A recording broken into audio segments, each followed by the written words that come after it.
questa?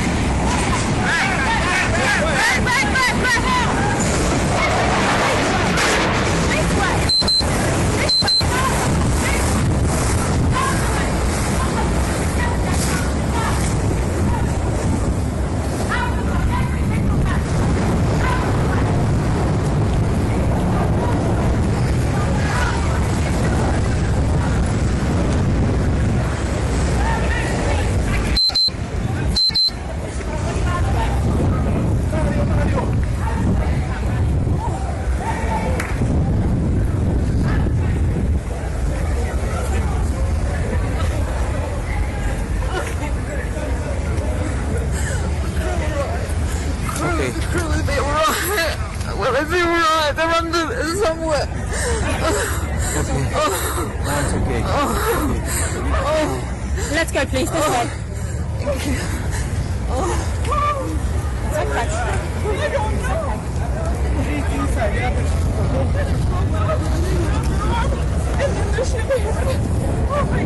Ma di qua non si può fare giro. È chiuso. La prossima volta che tengo la porta aperte, quelle cazzo di porte.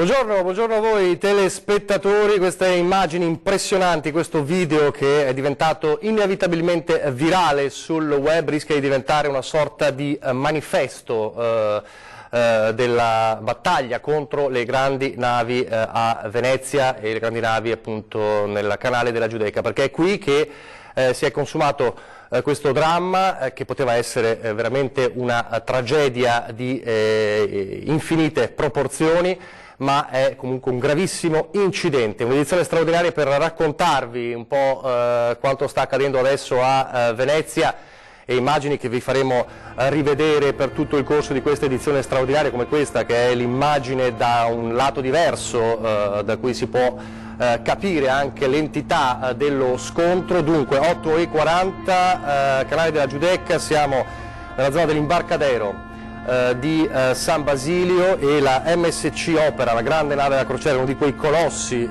di cui tanto si è raccontato in questi anni, va a impattare con un lancione Gran Turismo, la River Countess, con a bordo a quanto pare 130 persone, ma dopo vi daremo maggiori dettagli. Bene, l'impatto terribile, avete visto le immagini della nave che arrivava proprio sulla banchina.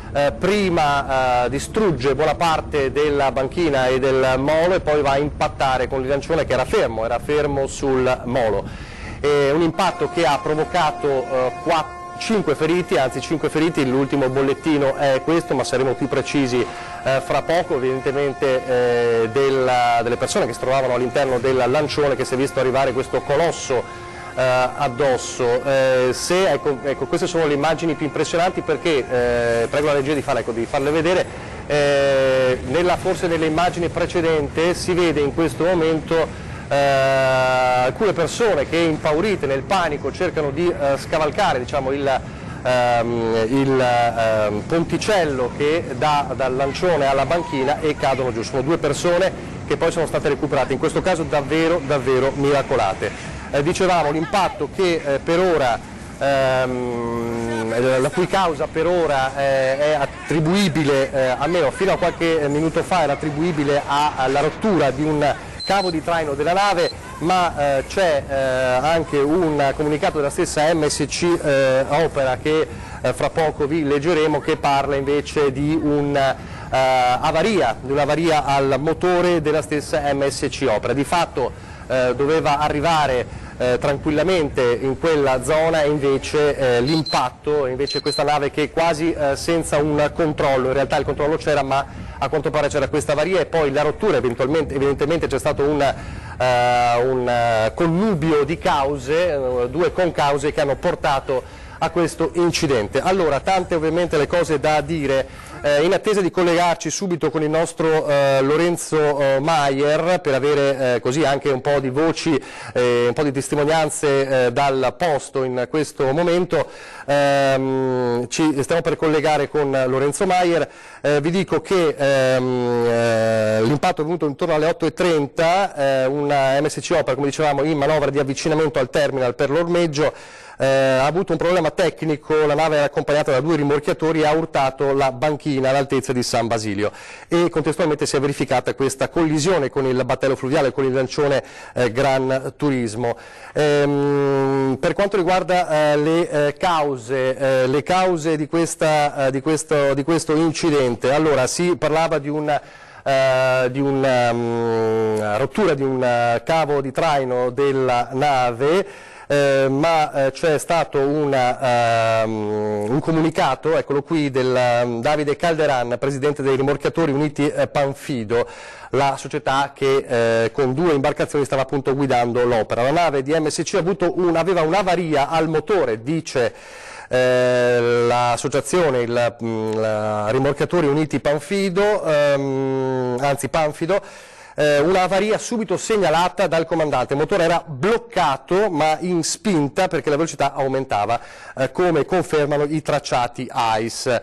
Continua poi Calderon in un'altra nota: quando è stato all'altezza della chiesa del Redentore, la MSC aveva il motore bloccato con un timone verso dritta ma in spinta, la velocità cioè aumentava, come si vede, ha detto nei tracciati AIS, di 5,5 nodi ai 6,9 nodi di quanto è stata all'altezza delle zattere. I 2 rimorchiatori che la guidavano, l'Ivone C e l'Angelina C, hanno cercato di frenarla, ma la nave continuava ad accelerare fino a quando alla Marittima Vecchia il cavo di traino dell'Angelina è stato tranciato dall'impatto con la plancia del battello turistico fermo al molo e la nave ha proseguito verso la banchina. Secondo Calderan, il comandante della MSC Opera avrebbe segnalato per tempo che la nave non era più governabile in plancia. Scusate, che potesse succedere un incidente simile non ce lo aspettavamo, e le navi dovrebbero avere un sistema che permette di spegnere i motori in caso di avaria. Non so esattamente perché non sia stato così. Questa è una prima comunicazione ufficiale di quanto accaduto, lo stupore anche di chi stava governando dunque la nave. A questo proposito noi dovremmo avere un audio molto importante da farvi sentire, che testimonia proprio i momenti in cui la nave stava arrivando, un audio proprio dalla MSC Crociere. Non so se siamo in grado di farvelo sentire, capiamo se riusciamo a farvelo sentire.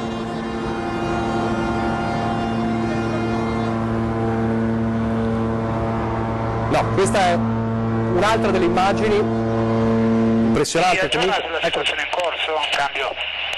Sì, è il pilota che parla, il comandante è impegnato sulla letta. Vuole parlare col comandante o posso fare da tramite io? Sì, si informa pure, ci dica pure lei. Allora, al momento siamo con la nave con la prua presumibilmente appoggiata al 29. Abbiamo il rimorchiatore di prua che ha rotto il cavo ed è in assistenza al River Contest, che è sul nostro fianco sinistro, e appunto abbiamo sempre mantenuto il rimorchiatore con il cavo e stiamo fermi. In questo momento c'è stata una perdita, presumibilmente una perdita dei comandi, e abbiamo attivato tutte le procedure possibili appunto per evitare quello che alla fine poi è successo, cioè l'impatto. Abbiamo dato ordine di dare fondo alle 2 ancore e di agguantarle, abbiamo messo i rimorchiatori di prua in forza ad allargare lato opposto al 29 e quello di poppa in frenata a tutta forza per fermare l'abbrigo della nave, ma dal ponte non abbiamo compreso bene cosa sia successo con la macchina, perché a un certo punto non avevamo più... Questa è una parte dell'audio molto importante, perché avete sentito dalla viva voce di chi stava guidando la MSC Opera di quanto accaduto, quindi confermato questa situazione tecnica appunto non prevista e la rottura del gancio del cavo di traino della nave. Lorenzo Maier al telefono. Allora, Lorenzo, situazione davvero incredibile, quello che un po' si è letto sui social come commento la dice lunga, dice prima o poi doveva accadere, questo è il commento che si legge un po' dappertutto. Che aria si respira?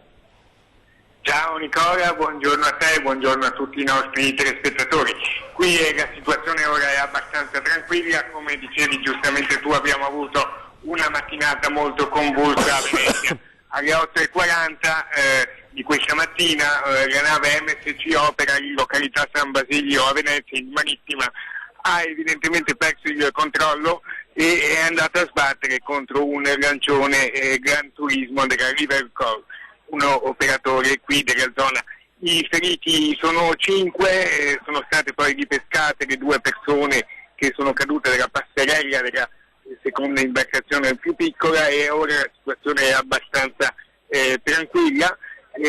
Siamo in attesa di capire le condizioni dei feriti. 3 di queste 5 persone sono state trasportate in ospedale per accertamenti, ma la situazione non dovrebbe essere grave, per cui si può parlare qui da Venezia sicuramente di uno scampato pericolo. L'MSC Opera poi poco fa ha diramato una nota stampa in cui ha parlato chiaramente di un problema tecnico alla nave. Nelle prossime ore credo ne sapremo qualcosa di più. Nel frattempo al Lido di Venezia è arrivato il sindaco Luigi Brugnaro con il patriarca, perché oggi qui a Venezia è anche la festa della Senza. Tutto si è svolto regolarmente, ora è in corso la Santa Messa presieduta dal patriarca. Chiaramente quanto accaduto a San Basilio ha un po' reso la festa in tono minore, ma tutto si sta svolgendo regolarmente, a parte le regate. Dicevi dei feriti, 3 su 5 sono stati portati all'ospedale. Immagino che tra quei feriti ci siano anche quelle 2 persone che in quelle immagini impressionanti vediamo cadere, diciamo, dal ponticello della River Countess, cioè del lancione Gran Turismo, nel panico, nella decisione così immediata, in pochi secondi, di uscire dal lancione perché questo colosso stava arrivando addosso e sono cadute, le abbiamo viste proprio cadere. È un'immagine che si vede nel dettaglio, certo. Ma ecco, queste sono state recuperate, sono dei miracolati. Sono stati ripescati subito dal personale della Capitaneria di Porto. C'è stato ovviamente, come si fa in questi casi, un imponente spiegamento di forze, non c'è nessun disperso per fortuna, visto che subito dopo l'incidente si parlava anche del rischio di qualche disperso. Invece tutto dal punto di vista dell'incolumità delle persone è abbastanza sereno, abbastanza regolare. Siamo in attesa di avere notizie dall'ospedale, ma questi 5 feriti non sono in codice rosso, quindi non sono in pericolo di vita. Possiamo veramente parlare di uno scampato pericolo. Il sindaco è arrivato qui, come dicevo poco fa, ha voluto che nonostante la concitazione venisse comunque celebrato il rito dello sposalizio di Venezia con il mare, anche perché ci sono gli ospiti delle altre 3 repubbliche marinare, Pisa, Amalfi e Genova, e quindi sarebbe stata anche una scortesia istituzionale non procedere con questa festa, non appena si è appurato che non c'era nessuno in pericolo, che tutto era rientrato, anche se comunque qui a Venezia se ne parlerà ora per settimane sicuramente dell'episodio. È stato confermato, ripeto ancora una volta, il programma come era previsto, a parte le regate dei volatori che sono state annullate, visto che dovevano svolgersi questa mattina dalle 9 e questa mattina alle 9 era accaduto da pochi minuti l'incidente. La situazione qui è abbastanza sotto controllo, ecco. Poteva andare molto peggio. Grazie, allora, grazie a Lorenzo Maier, ci risentiamo magari più tardi per avere qualche aggiornamento in più. Allora, ovviamente si parlava delle reazioni e di quanto ovviamente si è detto in queste poche ore dall'incidente. Allora, le tante reazioni, a partire da quella del ministro Toninelli, la leggiamo proprio dal PC, il tweet. L'incidente di oggi al porto di Venezia dimostra che le grandi navi non devono più passare dalla Giudecca. Dopo tanti anni di inerzia, finalmente siamo vicini a una soluzione definitiva per tutelare sia la laguna che il turismo. Qui è il ministro dei trasporti Danilo Toninelli, gli ha fatto eco quasi contemporaneamente il ministro dei beni culturali Alberto Bonisoli, che ha detto: l'incidente che si è verificato oggi a Venezia è l'ennesima conferma che le grandi navi non devono più passare per la Giudecca, ed è per questo che il Ministero per i beni e attività culturali alcuni mesi fa ha posto il vincolo su 3 canali di Venezia e sta lavorando alacremente al tavolo interministeriale per il blocco delle grandi navi in laguna, insieme con il Ministero dei Trasporti e al Ministero dell'Ambiente. Oltre alla tutela della città patrimonio UNESCO, bisogna salvaguardare l'ambiente e l'incolumità di cittadini e turisti. Questo dice il Ministro dei Beni Culturali Bonisoli. Accennava il nostro Lorenzo Maier alla presenza sul posto subito del sindaco Luigi Brugnaro. Peraltro Brugnaro ha annunciato, come diceva anche Lorenzo, che il corteo e la regata della Sensa sono stati evidentemente annullati, quindi una festa in tono minore decisamente per quanto accaduto. Allora, noi abbiamo un video del sindaco Luigi Brugnaro sul posto, dovremmo avercelo se andiamo in onda. Abbiamo avuto un incidente, è andata bene così oggi, però abbiamo avuto 4 contusi, un ferito, adesso stiamo aspettando le notizie, prima le persone. Voglio ringraziare tutte le forze dell'ordine, capitaneria, ma anche tutti quanti gli uomini che si stanno prodigando per mettere in sicurezza. È l'ennesima dimostrazione che il canale della Giudecca non è più consentito, non è più pensabile che sia attraversato dalle grandi navi. L'abbiamo detto da 8 anni e chiediamo immediatamente l'apertura del Vittorio Emanuele. Lo dico, ho sentito il Ministro, è aggiornato sulla situazione, sta seguendo la situazione, sta cercando le soluzioni che adesso aspetteremo, e fin qua ho già detto aspettiamo di sentire lui su questo. Adesso bisogna che urgentemente diamo la possibilità alle navi di passare al Vittorio Emanuele, non devono più passare da San Marco. L'amministrazione comunale su questo l'ha detto chiaramente, l'abbiamo espresso in tutte le salse e adesso il Ministro decida rapidamente. Questo dice Brugnaro. Lo stesso tono è quello del governatore Luca Zaia. È arrivato un comunicato della Regione, appena presa la notizia di mattina il Presidente della Regione Veneto Luca Zaia si è messo in contatto con il direttore generale dell'ULSS Serenissimo Giuseppe Dalben per accertarsi delle condizioni dei feriti, che appaiono fortunatamente non gravi. Ha parlato subito inoltre con il Presidente dell'Autorità Portuale di Venezia Pino Musolino, che stiamo cercando telefonicamente per parlare con lui. L'incidente avrebbe potuto risolversi in una tragedia, sottolinea il governatore. Apprendo con sollievo che le condizioni dei feriti non sono gravi. Ho raccomandato al direttore generale la massima attenzione nel prestare assistenza e sostegno psicologico ai feriti. Questo incidente ci fa riflettere nuovamente sul tema del transito delle grandi navi nel bacino di San Marco e lungo il canale della Giudecca e di conseguenza sul loro auspicato allontanamento. Stiamo ancora discutendo dell'applicazione di un decreto che porta i nomi dei ministri Clini e Passer, che non è né vano né superfluo ricordare che furono titolari del dicastero nell'ormai lontano governo Monti. Stiamo parlando del 2011, mentre le proposte della Regione del Veneto e del Comune di Venezia per una viabilità delle grandi navi giacciono presso i ministeri interessati da anni. Il Ministro delle Infrastrutture decida qualcosa, quindi è il nuovo appello a Toninelli. Non si può più attendere, gli incidenti sono assolutamente possibili nella marina mercantile, ma devono avvenire fuori dai contesti storici e abitati, senza mettere a repentaglio vite umane in condizioni generali di sicurezza. Le proposte di Comune e Regione sono sagge e fattibili, prevedono una viabilità alternativa e la possibilità per le navi di manovrare in condizioni di assoluta sicurezza. Allora, dovremmo avere al telefono forse, se mi danno conferma, il Presidente dell'Autorità Portuale di Venezia, Pino Musolino. Sì, buongiorno. Buongiorno Presidente. Allora, una scena che non avremmo mai voluto vedere.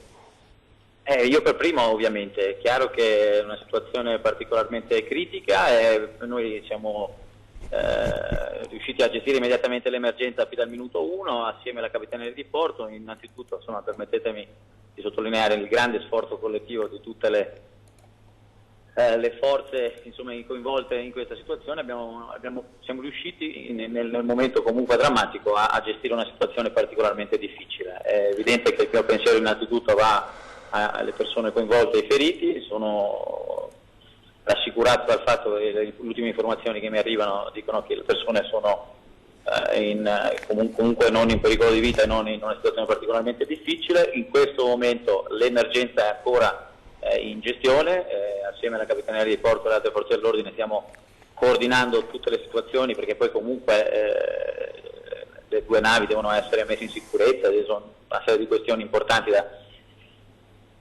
ancora da sistemare, e domani andremo a verificare tutta la parte sul perché è successo e su come trovare una soluzione finalmente definitiva a questa situazione. Senta, Presidente, fa particolarmente impressione quello che ha la nota di Calderan, Davide Calderan, Presidente del Rimorchiatori Uniti Panfido, che con le 2 imbarcazioni stava guidando la MSC Opera all'arrivo in marittima, che ha detto che potesse succedere un incidente simile non ce l'aspettavamo, le navi dovrebbero avere un sistema che permette di spegnere i motori in caso di avaria, non so esattamente perché non sia stato così. Ecco, da esperto del settore, cosa ne pensa? Certo, guardi, è troppo presto per fare delle valutazioni, perché io non ho avuto ancora modo di leggere nessuno dei rapporti né della Capitaneria né della nave, quindi appunto perché sono un esperto del settore mi permetto di non fare delle valutazioni, perché io ho sempre valutato sulla base di report e di perizie serie. È evidente che noi, che abbiamo sempre approntato assieme alla Capitaneria di Porto un sistema di ridondanze anche sulle emergenze, una situazione di questo genere effettivamente è una situazione particolarmente eccezionale e quindi andrà investigata sotto ogni profilo per comprendere perfettamente che cosa sia successo. Io però in questo momento, appunto, oltre ad aver coordinato tutta la parte emergenziale, oltre ad essere stato in contatto con tutti, incluso il Ministro, incluso il Presidente della Regione, insomma fin dal minuto 1 non me la sento di fare ulteriori commenti finché non comincio a vedere report e documentazione scritta e puntuale. Certo, senta, questo incidente lascerà il segno, fortunatamente dicevamo non c'è stata una tragedia, ma sicuramente lascerà il segno e forse potrebbe essere la svolta per trovare una soluzione per le grandi navi a Venezia. È evidente che, come abbiamo sottolineato, come io ho cercato di sottolineare fin dal giorno del mio insediamento nel 2017, la soluzione va trovata e va trovata rapidamente. In realtà, come ha anche sottolineato il governatore Zaia, alcune soluzioni praticabili sono già operative sul campo. È evidente che adesso insomma, è arrivato il momento di fare delle scelte. Noi sotto il profilo tecnico, come sempre, siamo a disposizione del Ministero, siamo un'articolazione del Ministero, lavoreremo di concerto con tutti, come abbiamo sempre fatto, in questo momento ancora più velocemente, per poter trovare una volta per tutte una soluzione che garantisca da un lato un'industria importante e i posti di lavoro e dall'altro soprattutto l'integrità e la sicurezza della città di Venezia e dei suoi abitanti. Senta, personalmente qual è secondo lei la soluzione migliore?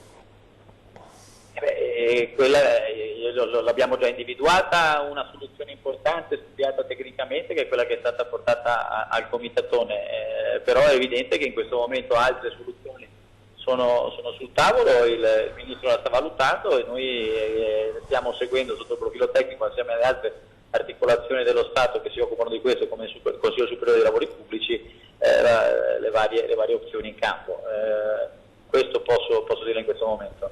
Non posso non sottolineare insomma, che appunto la soluzione Marghera, che era quella che io avevo portato inizialmente quando mi sono insediato, che era quella che abbiamo cercato di presentare assieme agli altri enti locali, che è stata la soluzione uscita dal Comitato nel 2017, avrebbe potuto essere una soluzione già operativa. Però ribadisco, ce ne sono altre sul tavolo, è piena e massima disponibilità a lavorare in collaborazione con tutti gli enti, le articolazioni di questo Stato, particolarmente con il nostro Ministero, perché adesso è arrivato il momento effettivamente di chiudere questa fase interlocutoria e di lavorare per la realizzazione della soluzione definitiva. Senta, se la sente di chiedere al Ministero, se la sente di chiedere alle autorità, insomma, a chi governa, insomma, una data, cioè bisogna decidere entro quando? Prima possibile, ma ci deve essere. Lo ribadisco, io non parlo né per proclami né per annunci, particolarmente nell'imminenza di una situazione che ancora è emergenziale, che ancora non abbiamo concluso. Ci faccia concludere la fase di gestione dell'emergenza, che è la cosa più importante in assoluto, della messa in sicurezza. Io non chiedo date, anche perché voglio dire, è inutile fissare una data su un calendario se poi alla fine la si smentisce. Quello che si può dire e quello che posso dire è che noi garantiamo la massima collaborazione e soprattutto la massima capacità tecnica, perché questo sappiamo fare, gestire il porto di Venezia, per trovare le soluzioni possibili, ammesso e premesso che ci venga data una indicazione certa su quale sia la soluzione da cantierare. Un secondo dopo che ci viene detto che cosa fare, definitivamente noi metteremo in piedi tutte le misure necessarie per farla nel più breve tempo possibile. Senta, l'ultima cosa, poi la lascio ovviamente perché è una giornata intensa anche per voi. Assolutamente. Le chiedo questo, inevitabile, hanno improvvisato i comitati no grandi navi una conferenza stampa lì a San Basilio, annunciano una manifestazione a breve, insomma, prossima settimana, se non addirittura domani, nei prossimi giorni. Al comitato no grandi navi lei cosa dice? No, il comitato no grandi navi non dico in qualche modo nulla, parlo a tutta la cittadinanza, non a questo o a quello. È evidente che c'è una situazione che va risolta, è una situazione che noi per primi abbiamo cercato di risolvere da quando io mi sono insediato come amministrazione nel 2017, siamo perfettamente consapevoli, perché siamo tutti veneziani a nostra volta, che la situazione deve essere risolta definitivamente, con un occhio ovviamente di grande attenzione alla preservazione dell'integrità e della sicurezza della città, al tempo stesso con un occhio e una grande attenzione alla preservare importanti posti di lavoro e fonti di reddito della città. Ribadisco, alcune soluzioni noi le avevamo individuate, sono perfettamente immediatamente cantierabili, altre se ne stanno valutando. È importante adesso passare dalla fase di valutazione alla fase di decisione e poi alla fase di realizzazione nel più breve tempo possibile. E giustamente molti hanno posizioni differenti, le grandi navi, lo dice il nome stesso, hanno una posizione radicale ben precisa.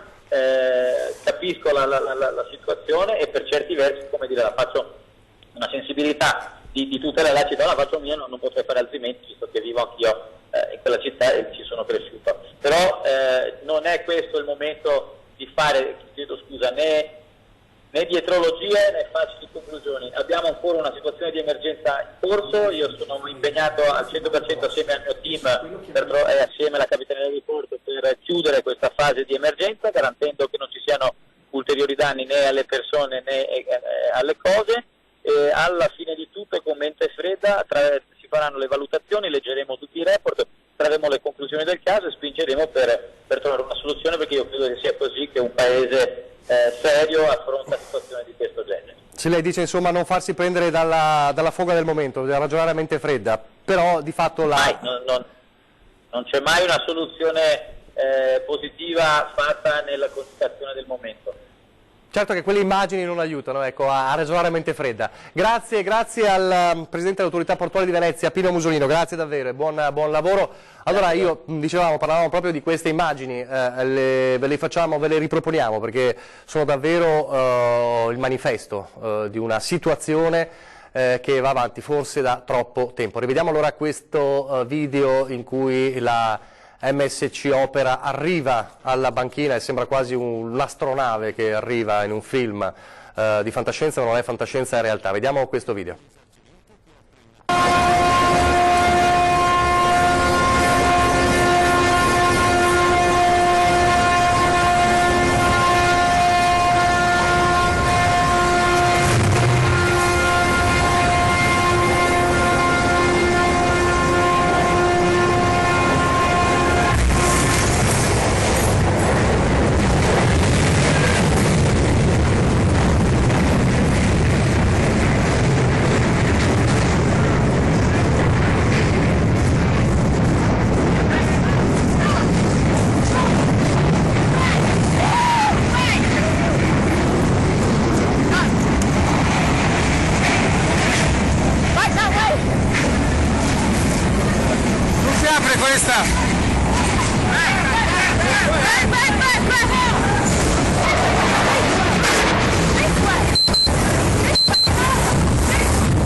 Let's go, please, this way.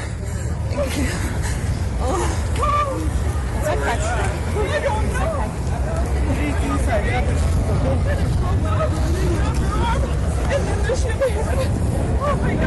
di qua non si può fare giro. È chiuso. La prossima volta che tengo la porta aperta, quelle cazzo di porte.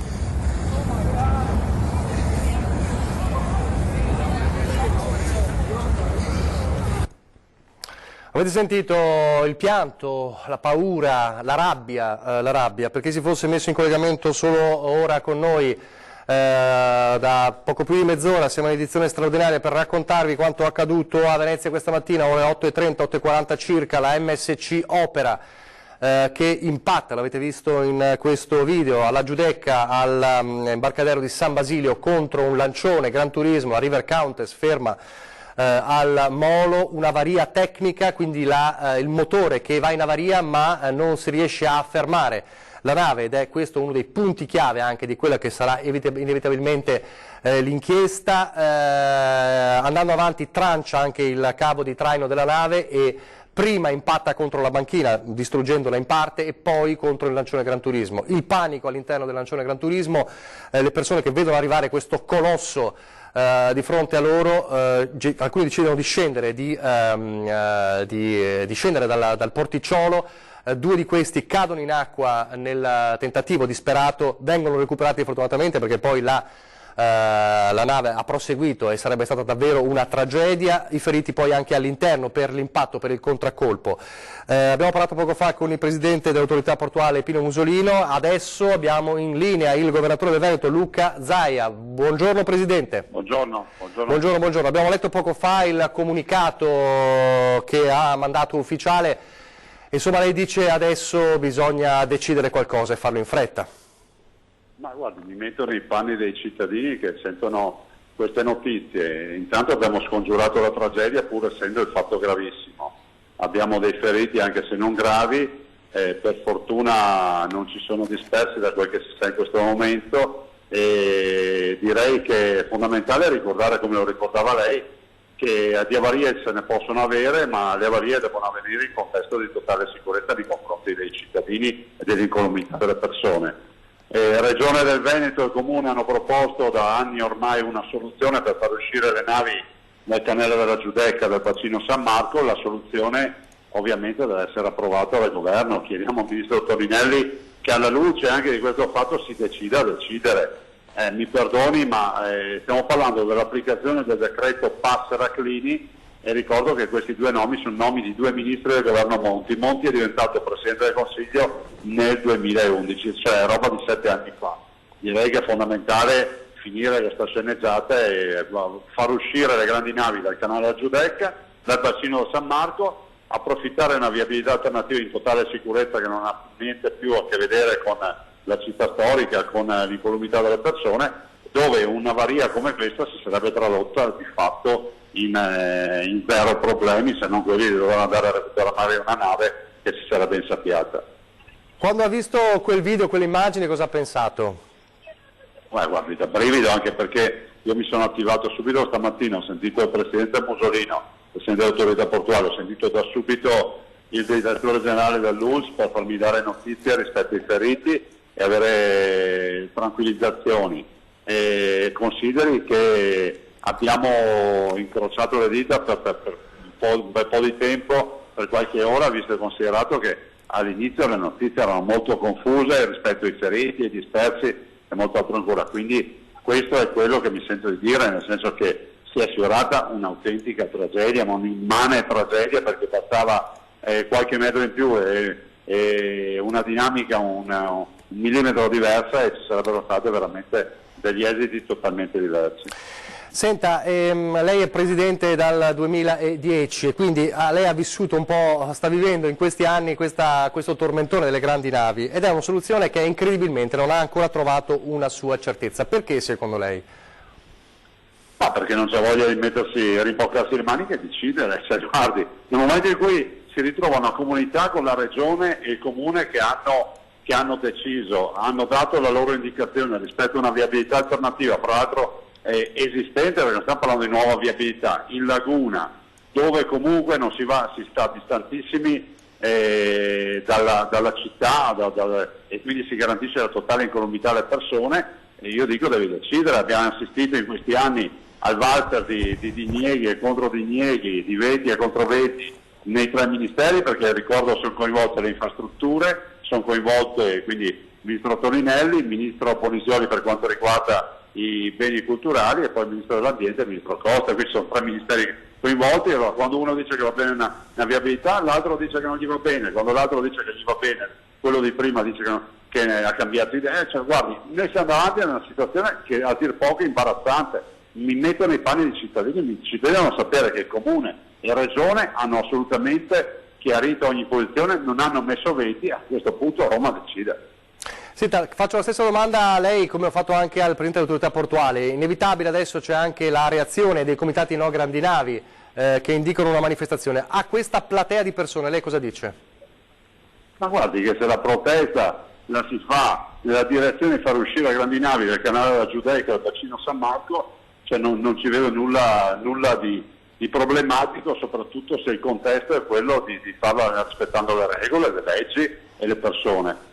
E questo è quello che mi sento di dire. Se poi i temi sono altri non li conosco, però guardi, non c'è mai stato dubbio sul fatto che la Regione, per quanto riguarda la Regione ma anche il Comune, la posizione è quella di far uscire da sempre le grandi navi del canale della Giudecca e del bacino San Marco e quindi applicare il decreto Passera Crimi, che tra l'altro prevede che le grandi navi sopra le 40.000 tonnellate se ne escano definitivamente. Senta, le chiedo se dovesse avere di fronte Toninelli, un ultimatum a Toninelli, deve decidere entro quando? Bisogna decidere subito, perché ma guardi, si è sfiorato qualcosa di grosso. Ma sì, si è sfiorata la tragedia, ma la verità è che da un anno che ogni ministero ha un ministro in questo governo, si deve decidere. Adesso non vorrei che la soluzione fosse quella di far vedere che i muscoli e basta, la verità è che il problema va risolto. Il problema va risolto, la regione c'è, il comune c'è e quindi il ministro decida, decreti qualcosa, ci dica qualcosa, rispetto anche alle proposte che noi abbiamo fatto ormai da anni. Grazie allora Presidente, grazie so che insomma, anche lei insomma, sta seguendo da stamattina, da subito insomma, quanto accaduto. Allora, dicevamo del Comitato No Grandi Navi, fra poco il nostro Filippo Fois dovrebbe girarci un po' di interviste della conferenza stampa improvvisata che ha fatto il Comitato nella Molo di San Basilio, proprio nel luogo dell'incidente. Intanto proprio il Comitato No Grandi Navi ha diffuso sulla sua pagina Facebook un video, una testimonianza di una delle persone ferite. Allora dovremo avere il video. È un lavoratore evidentemente straniero che parla inglese, ma cercheremo di tradurlo insomma in tempo reale. Sentite cosa dice. When I saw the ship, everybody screaming, everybody running. I was on the reception. I see the gang, was one lady on the gang. The gang was like this. I don't know what to do. I just go fast and jump, and the captain catch me, and then we come in this area, safety area, and I just see this ship. I was like, the ship is coming. I was there. And you hurt your arm? Yeah, a little bit, but it's okay. Yeah, it's fine. I am fine. But this big ship, they are not allowed to save me here. We hope so. They are little ship here. People, this big ship, they lose control. It's not okay. Ecco, ho raccontato insomma in queste poche frasi anche la concitazione, la fuga, diciamo, ha tentato appunto di uscire dalla nave, dal battello, dal lancione Gran Turismo e si è ferito, avete visto quella ferita sul braccio. Testimonianze insomma di chi ha vissuto davvero momenti di terrore. Allora, il nostro direttore Luigi Bacialli al telefono per un commento, insomma, è una di quelle scene che non avremmo voluto vedere, come dicevo all'inizio di questa edizione straordinaria. Molti hanno scritto sui social, è accaduto quello che si temeva potesse accadere. Direttore.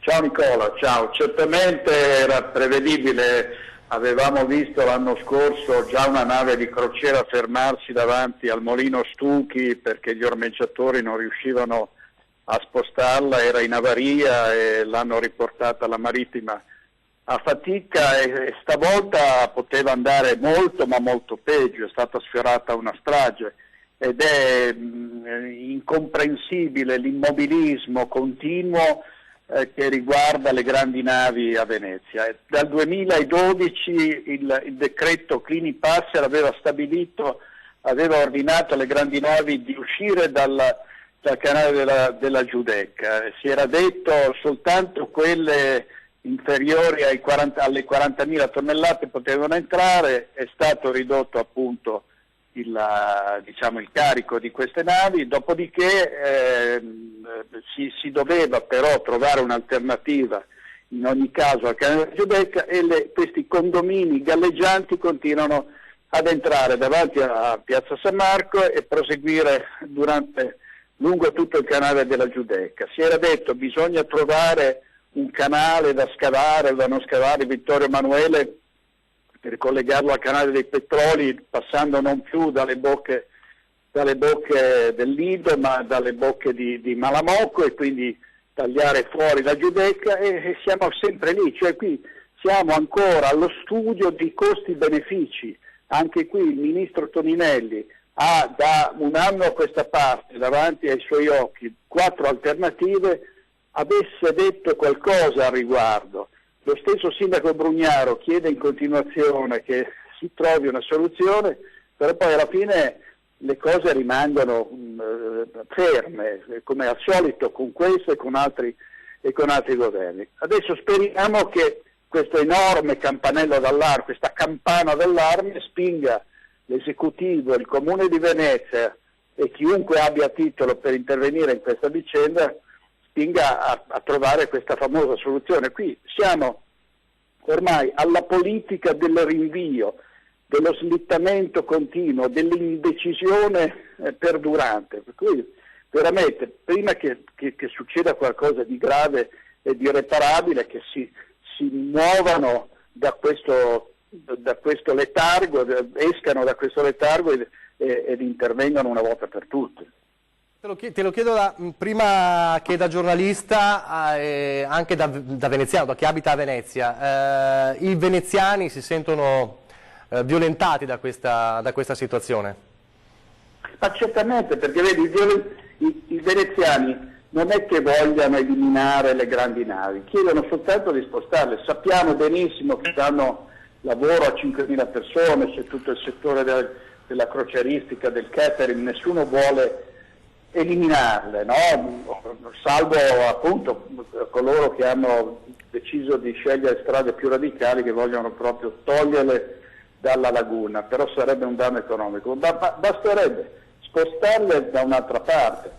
Oltretutto alla marittima queste navi, che sono comunque enormi, continuano ad inquinare tutta la città, perché non essendoci generatori di corrente a terra, continuano ad alimentare l'energia a bordo tenendo i motori accesi. Voi immaginatevi, parliamo di inquinamento, si parla di targhe alternate, di chiudere il centro al traffico, dopodiché escono dai comignoli di queste navi delle nuvole enormi di sostanze inquinanti. Quindi anche da questo punto di vista i veneziani ne hanno le tasche piene, non soltanto quelli che vivono lungo il canale della Giudecca, ma tutti, anche perché poi da queste navi escono regolarmente migliaia di persone, ce ne sono già 37 milioni che vengono a visitare Venezia in un anno.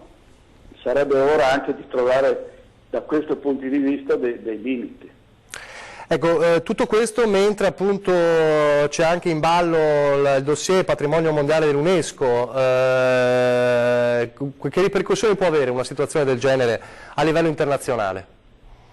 Certamente facciamo proprio una figura barbina, perché dimostriamo di essere i soliti italiani insensibili che, pur avendo un patrimonio, un tesoro così fragile, così delicato tra le mani, invece di valorizzarlo e di difenderlo, lo esponiamo a continui rischi.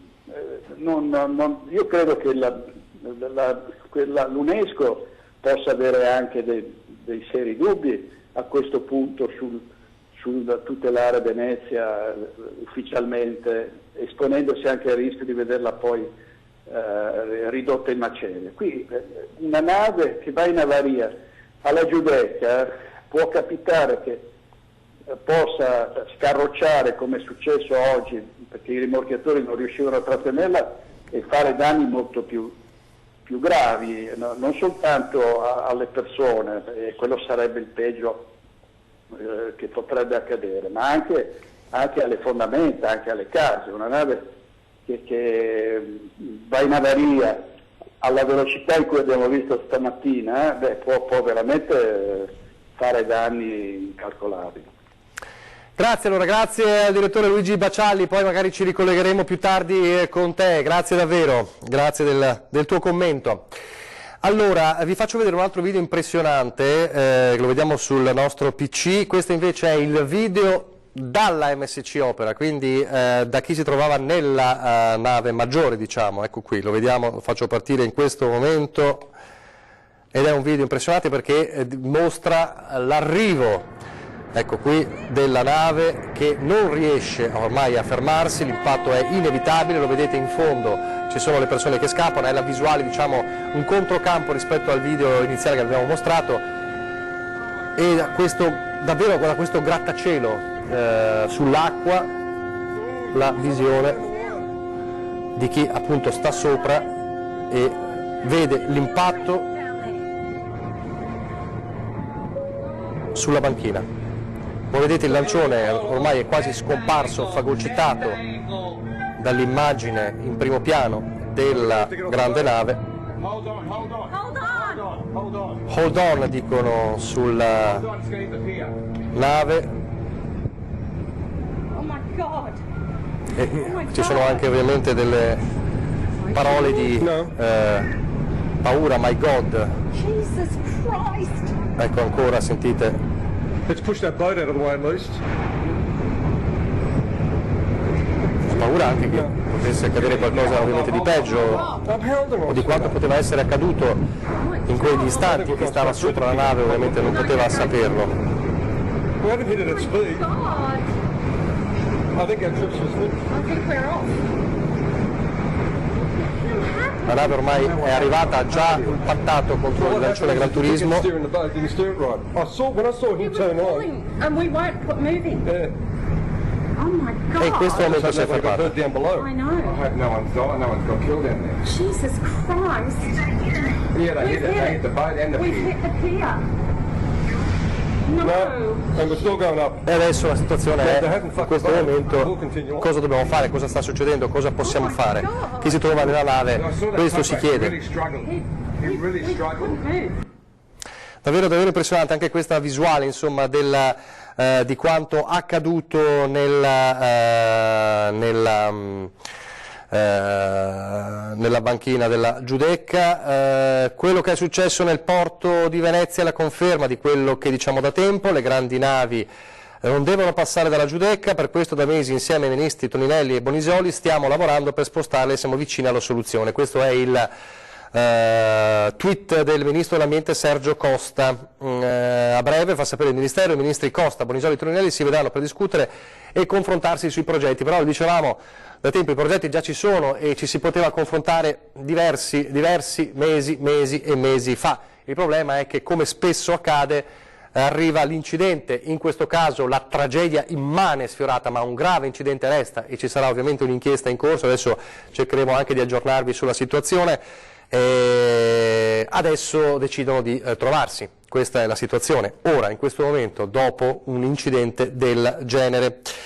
E allora intanto cerchiamo di tirare le fila della situazione. Dunque 8:40, come vi dicevamo, vi rilego anche il comunicato della MSC ufficiale, eccolo qui, adesso ve lo troverò, eccolo qua. Questo è il comunicato ufficiale della MSC, questa mattina intorno alle 8:30, MSC Opera in manovra di avvicinamento al terminal VIP, no, mandate pure le immagini delle navi. Questa mattina intorno alle 8:30, MSC Opera in manovra di avvicinamento, ci sono anche delle immagini dei vigili del fuoco che sono abbastanza impressionanti, delle foto dei vigili del fuoco che dimostrano anche i danni alla banchina, il cavo tranciato. sono delle foto dei vigili del fuoco. Dicevamo, questa mattina intorno alle 8:30 MSC Opera in manovra di avvicinamento al terminal VTP per l'ormeggio ha avuto un problema tecnico, quindi è confermato. La nave era accompagnata da 2 rimorchiatori e ha urtato la banchina all'altezza di San Basilio. Contestualmente si è verificata una collisione con il battello fluviale, appunto l'ha confermato. Ecco, questo è, vedete il danno anche sullo scafo ovviamente della MSC. Sono in corso, prosegue la nota, questa è la banchina sfondata. Sono in corso tutti gli accertamenti per capire l'esatta dinamica dei fatti. La compagnia sta assicurando la massima collaborazione ed è in contatto costante con le autorità locali. La nave al momento, spiega la società, è in attesa della messa in sicurezza del battello fluviale e del completamento delle operazioni di sbarco dei passeggeri dello stesso. Non appena ricevuta l'autorizzazione, scusate, si sposterà per essere ormeggiata in banchina marittima come previsto per iniziare le operazioni di imbarco e di sbarco dei passeggeri. Però ecco, vi rileggo la nota di Calderan, eccolo qui, presidente della Rimorchiatori Uniti Panfido, la società che con 2 imbarcazioni stava guidando la Opera all'arrivo della marittima. Aveva un'avaria al motore, dice Calderan, segnalata subito dal comandante. Il motore era bloccato ma in spinta. Questo è avvenuto, vi leggo poi un'altra nota appena la trovo, eccolo qui. Quando è stata all'altezza della chiesa del Redentore, la MSC, prosegue Calderan, aveva il motore bloccato con timone verso dritta ma in spinta. La velocità aumentava, come si vede nei tracciati ICE, da 5,5 nodi ai 6,9 nodi di quando è stata all'altezza delle zattere, quindi aumentava la velocità. I 2 rimorchiatori che lo guidavano, l'Ivone C e l'Angiolina C, hanno cercato di frenarla, ma la nave continuava ad accelerare fino a quando alla Marittima Vecchia il cavo di traino dell'Angelina è stato tranciato dall'impatto con la plancia del battello turistico fermo al molo e la nave ha proseguito verso la banchina. Secondo Calderani, il comandante della MSC Opera avrebbe segnalato per tempo che la nave non era più governabile in plancia, che potesse succedere, questa è la frase chiave. Un incidente simile non ce lo aspettavamo. Le navi dovrebbero avere un sistema che permette di spegnere i motori in caso di avaria. Non so esattamente perché non sia stato così. Questa è la situazione, ma come dicevamo anche con il direttore Luigi Bacialli, con lo stesso governatore Luca Zaia, il fatto, scusate, l'avaria è un fatto che può accadere. Per quanto sia da capire dall'inchiesta cosa sia accaduto, però il fatto che possa accadere è un discorso, il fatto che accada in quel posto è un altro discorso, non deve accadere in quel posto, e questo è il grande tema delle grandi navi. Poi appunto dicevamo c'è la grande questione delle grandi navi, chi appunto come regione, comune da tempo ha proposto la soluzione dello scavo del Vittorio Emanuele, ma c'è chi invece, in comitati no grandi navi, vogliono fuori completamente le navi da Marghera, ed è il grande contrasto è questo.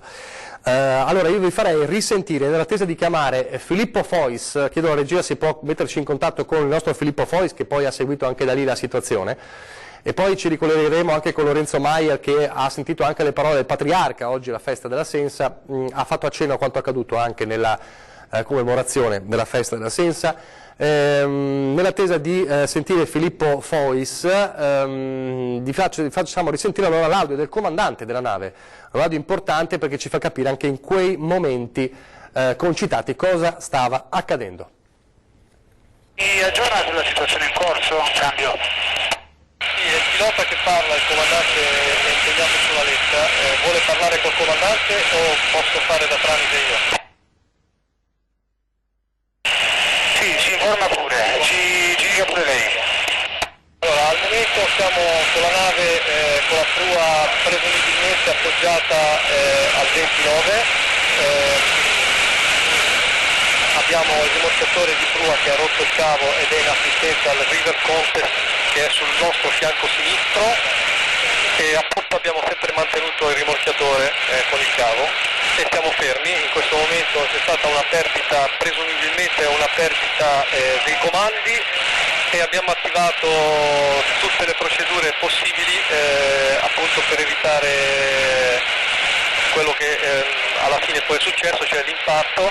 Abbiamo dato ordine di dare fondo alle 2 ancore e di agguantarle, abbiamo messo i rimorchiatori di prua in forza ad allargare lato opposto al 29 e quello di poppa in frenata a tutta forza per fermare l'abbrigo della nave, ma dal ponte non abbiamo compreso bene cosa sia successo con la macchina perché a un certo punto non avevamo più... Questo un po' si interrompe, ma è comunque un audio ovviamente importante della situazione concitata in quel momento. Allora, abbiamo al telefono Filippo Fois. Filippo. Sì, buongiorno Nicola, buongiorno ai nostri telespettatori. Allora, mi dai, se tu riesci a darmi anche un aggiornamento della situazione un po' lì, com'è? Dunque, la nave è naturalmente ferma lì. Meno di un'ora dopo l'incidente, di fronte al luogo, alla banchina di San Basilio, si era già radunata un'ampia folla di residenti e anche del comitato No Grandi Navi. Tra l'altro tra pochissimo saremo anche in grado di farvi vedere le immagini che abbiamo girato questa mattina. Naturalmente c'era incredulità e rabbia in tanti veneziani che si sono recati personalmente a vedere che cos'era successo. Abbiamo anche avuto modo di avvicinare dei residenti che hanno assistito, dei testimoni oculari che hanno visto letteralmente questa nave arrivare nella loro direzione, hanno assistito dalle finestre a una cosa che hanno detto che spesso avevano segnalato, perché in realtà poi c'è incredulità, però il problema era noto e sappiamo che c'è un ampio movimento d'opinione a Venezia che è contrario al passaggio nel canale della Giudecca. E in particolare una persona che stava facendo jogging si è trovata proprio di fronte alla nave, ha visto i passeggeri dell'imbarcazione più piccola che scappavano, ma si sono trovati intrappolati perché avevano di fianco una grata che non riuscivano a superare, per cui hanno tentato un po' maldestramente e in pieno panico di scavalcarla. Poi fortunatamente la nave si è fermata, ma sono stati veramente dei momenti incredibili quelli che si sono vissuti questa mattina a Venezia. Ecco, ascolta, le operazioni, immagino che il lancione Gran Turismo sia stato fatto sbarcare tutti dal lancione Gran Turismo. Sì. Adesso c'è da spostare quella nave, ma ci vorrà del tempo, immagino, ci sono dei tempi. Sì. Su questo veramente da quello che ci dicevano nessuno era in grado ancora di fare delle previsioni. Sappiamo che c'erano tra l'altro altre navi in coda, almeno così si era sparsa la voce, che sono ferme perché sarebbero dovute passare anche loro per il canale della Giudecca. È una situazione che, anche perché non so se avete già spiegato nel corso del... Eccoci qua. Ti interrompo, ecco, stiamo vedendo le immagini che hai girato questa mattina con davvero impressionante quel grattacielo che si vedeva insomma dalle cale di Venezia e i manifestanti subito delle grandi navi con le bandiere al terminal San Basilio.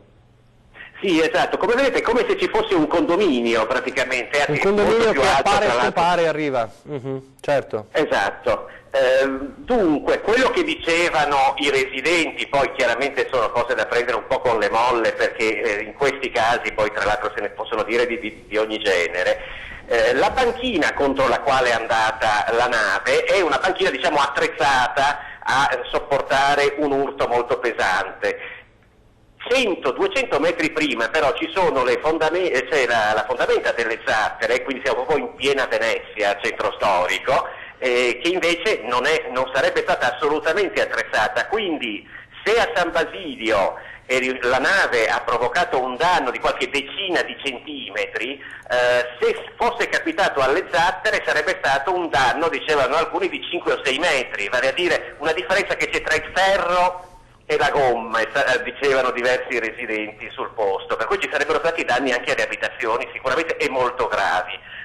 Dalle immagini forse si può capire che il terminal di San Basilio è proprio adiacente a una zona del centro storico, per cui insomma sono stati bravi, dicevano, comunque a riuscire a portare la nave verso San Basilio, ecco, evitare la fondamenta delle zattere.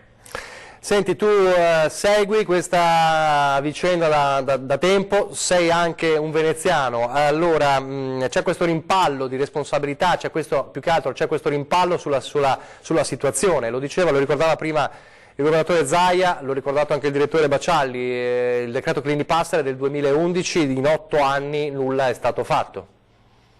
Sì, infatti sembra incredibile che su una questione così importante si registrino dei ritardi clamorosi a questo punto, che dovranno, sicuramente adesso gli eventi prenderanno un'accelerazione, perché oggi si è sfiorata veramente la tragedia a Venezia e purtroppo come in tutte le vicende legate alla burocrazia è facile rimpallarsi le responsabilità, però effettivamente quello che è accaduto oggi, diciamo che niente potrà essere come prima dopo quello che è successo oggi, perché quello che è successo oggi, ricordiamo Nicola, che secondo me è andata bene, ecco, per quelle che erano le premesse lo abbiamo ricordato, molto bene. L'abbiamo ricordato perché all'inizio ovviamente nella concitazione, poi vedendo quelle immagini delle 2 persone che cadevano in acqua, ecco, si è parlato nei primi momenti di dispersi ovviamente, però come dicevi tu, quell'immagine, quanto accaduto è uno spartiacque probabilmente per Venezia. Nel frattempo ti informo che il prefetto di Venezia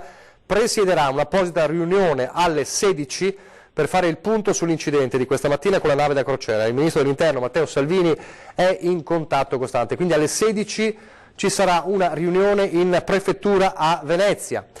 Intanto, resta pure in linea Filippo, la Procura della Repubblica di Venezia dovrà aprire una indagine per il reato di attentato alla sicurezza dei trasporti, lo afferma il Codacons, che presenterà domani un esposto alla magistratura in merito all'incidente avvenuto tra una nave di crociera e un battello turistico. Si tratta dell'ennesimo incidente tra grandi imbarcazioni che si registra a Venezia e che poteva avere conseguenze ben peggiori, dice il presidente Carlo Rienzi. Per tale motivo presentiamo un esposto alla Procura chiedendo di accertare fatti e responsabilità alla luce del reato previsto dall'articolo 432 del Codice Penale, attentato alla sicurezza dei trasporti, secondo cui chiunque pone in pericolo la sicurezza dei pubblici trasporti per terra, per acqua o per aria è punito scusate, con la reclusione da 1 a 5 anni.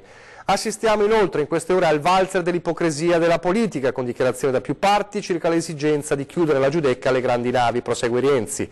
Peccato che gli enormi interessi economici che si celano dietro il passaggio delle navi da crociera a Venezia abbiano finora impedito di adottare qualsiasi misura in tal senso, con enorme danno per l'ambiente e la sicurezza dei cittadini. Questo è il Codacons, che è un po' sulle posizioni, immagino, Filippo, dei no grandi navi. Sì, i no grandi navi, tra l'altro, che hanno annunciato una grande manifestazione per sabato pomeriggio, sabato prossimo. Tra poco, tra l'altro, saremo anche in grado di farvi vedere la conferenza stampa che è stata improvvisata, la manifestazione spontanea che si è creata in pochissimo tempo di fronte alla nave.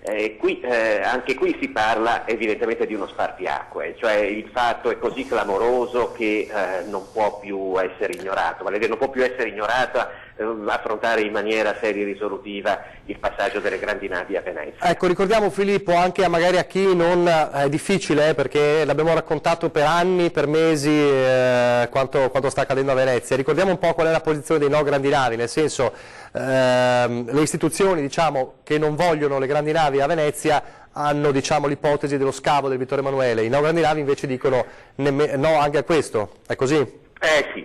Sì, è una posizione molto più, diciamo, netta rispetto a chi cerca comunque una mediazione, perché non bisogna dimenticarsi che comunque si tratta di un comparto economico molto importante per la città di Venezia.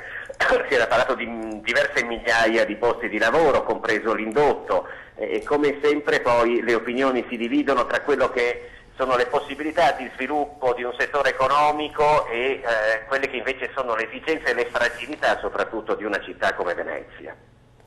Grazie allora Filippo Fois. Hai aggiornamenti? Sì, tra l'altro guarda, sì. Io ti direi subito Nicola proprio una cosa al volo, certo. Il materiale sta arrivando in questo momento, tra pochi istanti potrete sentire già le prime testimonianze raccolte sul posto e a brevissimo anche la posizione del Comitato No Grandi Navi.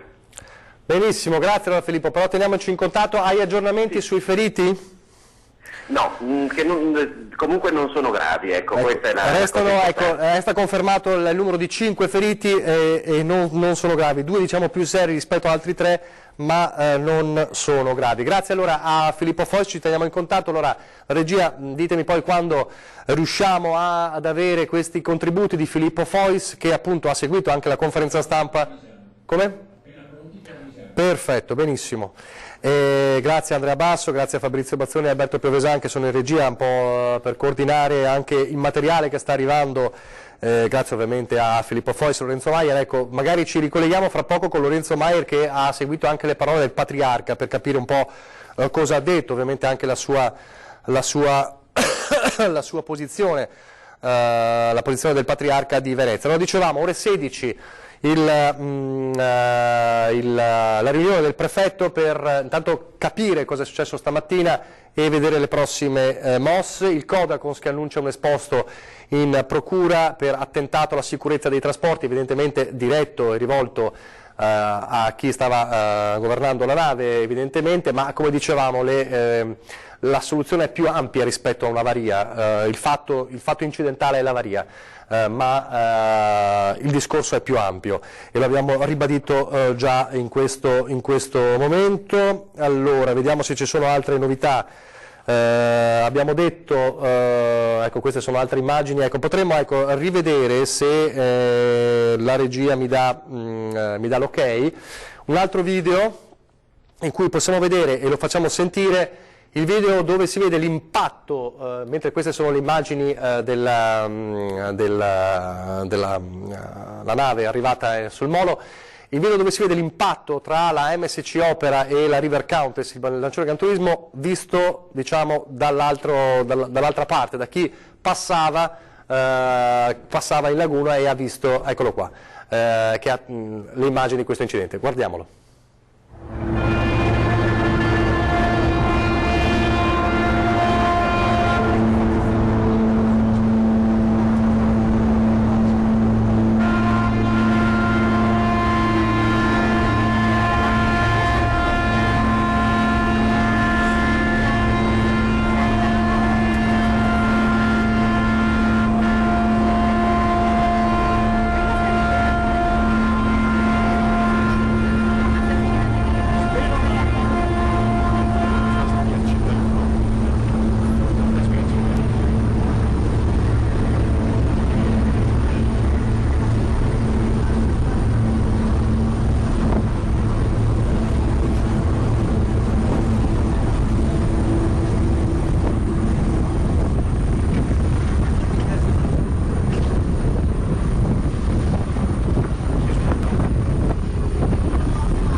Davvero impressionante questo video terribile, visto dall'altra parte, diciamo, da chi ha assistito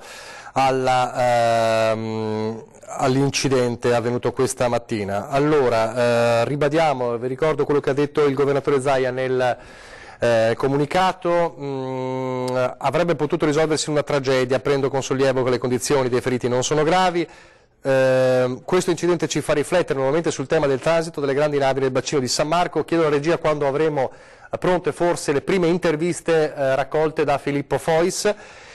Stiamo ancora discutendo dell'applicazione di un decreto, ha ribadito Zaia, che porta i nomi dei ministri Clini e Passera. Stiamo parlando del 2011, mentre le proposte della Regione del Veneto e del Comune di Venezia per una viabilità delle grandi navi giacciono presso i ministeri interessati da anni. Il Ministro delle Infrastrutture decida qualcosa, non si può più attendere. Questo è l'appello che è arrivato sia dal sindaco Luigi Brugnaro sia dal governatore del Veneto Luca Zaia. Allora abbiamo le prime interviste raccolte da Filippo Fois pochissimo tempo dopo l'impatto. Vediamole, sentiamole. Lei abita qui vicino? Sì, abito qui dietro a San Basilio. Che cosa ha visto? Ho visto dalla terrazza della mia casa la nave che si avvicinava a velocità assolutamente anomala rispetto a quando le vediamo passare normalmente. E ho visto scene di panico anche dei vicini di casa atterriti che guardavano dalle terrazze. È una cosa veramente sconvolgente, credetemi. Poi cosa è successo? La nave è andata sempre più vicino alla nave? Diciamo, da dove vedevo io la nave si avvicinava, era tutta di traverso, storta, e si avvicinava alla banchina. Per fortuna non è andata a cozzare verso San Basilio, perché lì veramente si rischiava la strage. Senta, qua si è subito radunata una folla di residenti che sono contrari alle grandi navi. Voi che le vedete tutti i giorni passare, cosa pensate? Sì, allora, si è radunata subito una piccola folla impanicata veramente dove è successo il fatto, cercando di chiedere spiegazioni per capire l'accaduto, in realtà cosa era successo, e noi veramente non ne possiamo più veramente di queste grandi navi che passano qui. Si rischia tutti i giorni che vadano a cozzare. Purtroppo il pericolo c'è sempre stato, bisogna prevenirlo. Non devono più passare qui, nel canale della Giudecca. Lei che cosa ha visto?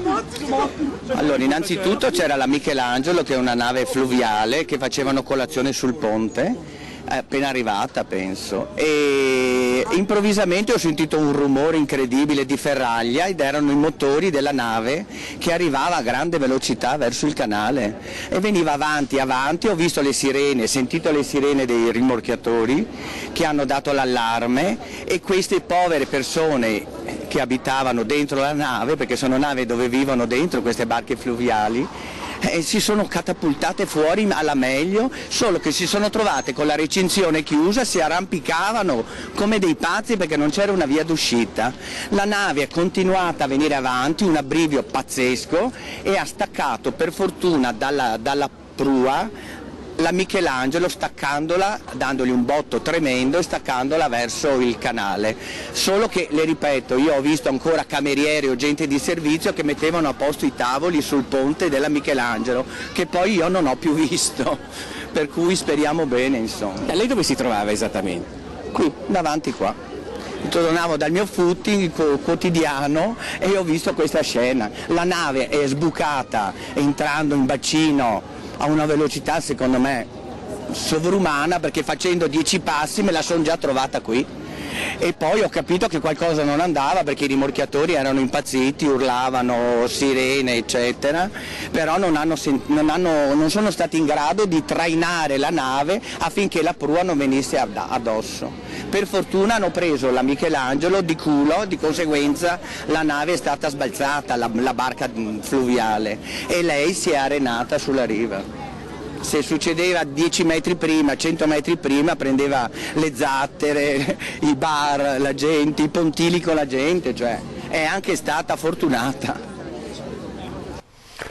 Parole di chi ha vissuto in quei momenti, proprio avete sentito i rumori, la visione di questo impatto, e avete sentito, insomma, le parole sono le stesse, non devono più passare da queste parti.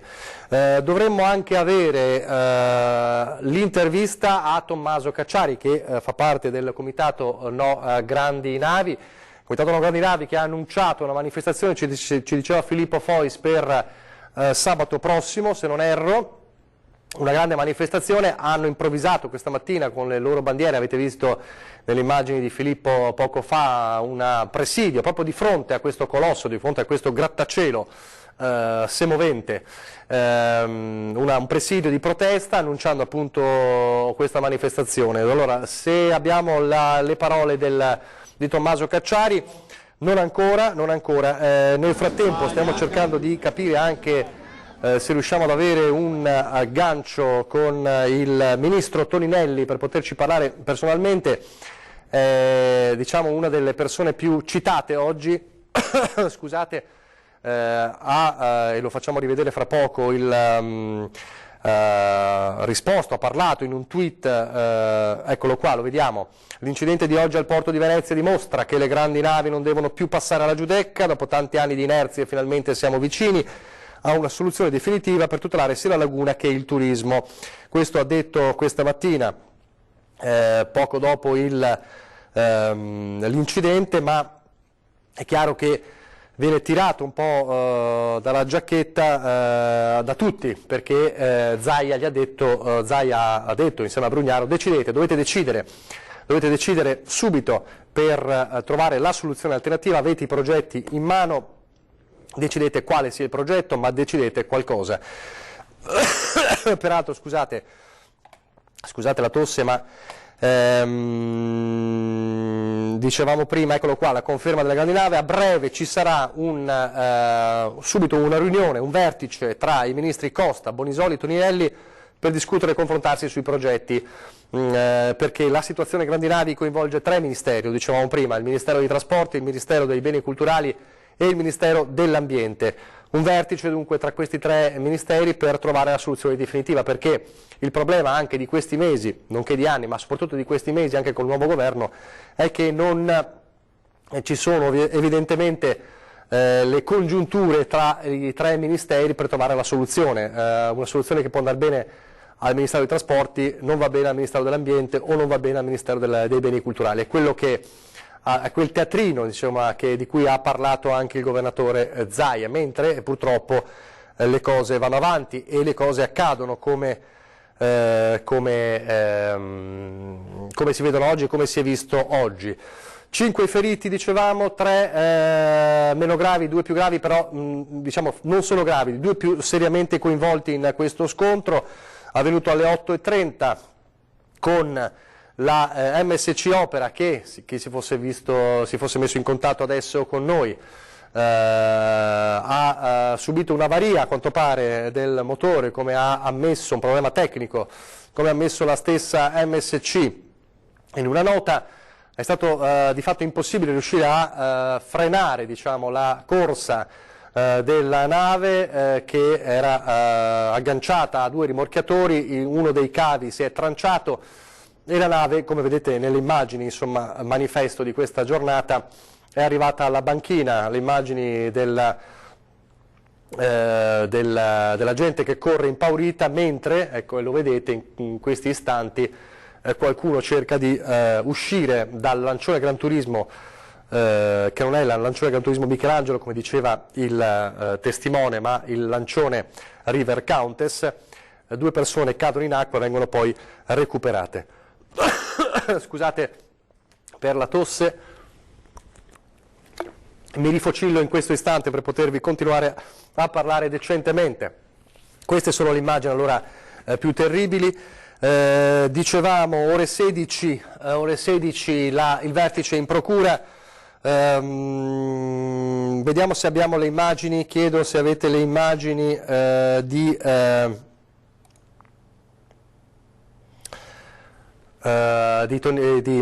dell'intervista a Tommaso Cacciari. Chiedo alla regia se ci sono le immagini di l'intervista di Tommaso Cacciari. Non ancora. Benissimo. Allora noi continuiamo. Allora io vi farei rivedere allora altre immagini. Ci sono altre visuali, altre immagini terribili di questo incidente. Dovremmo avere le immagini, eccole qua. Possiamo anche sentire l'audio se mettete in diretta.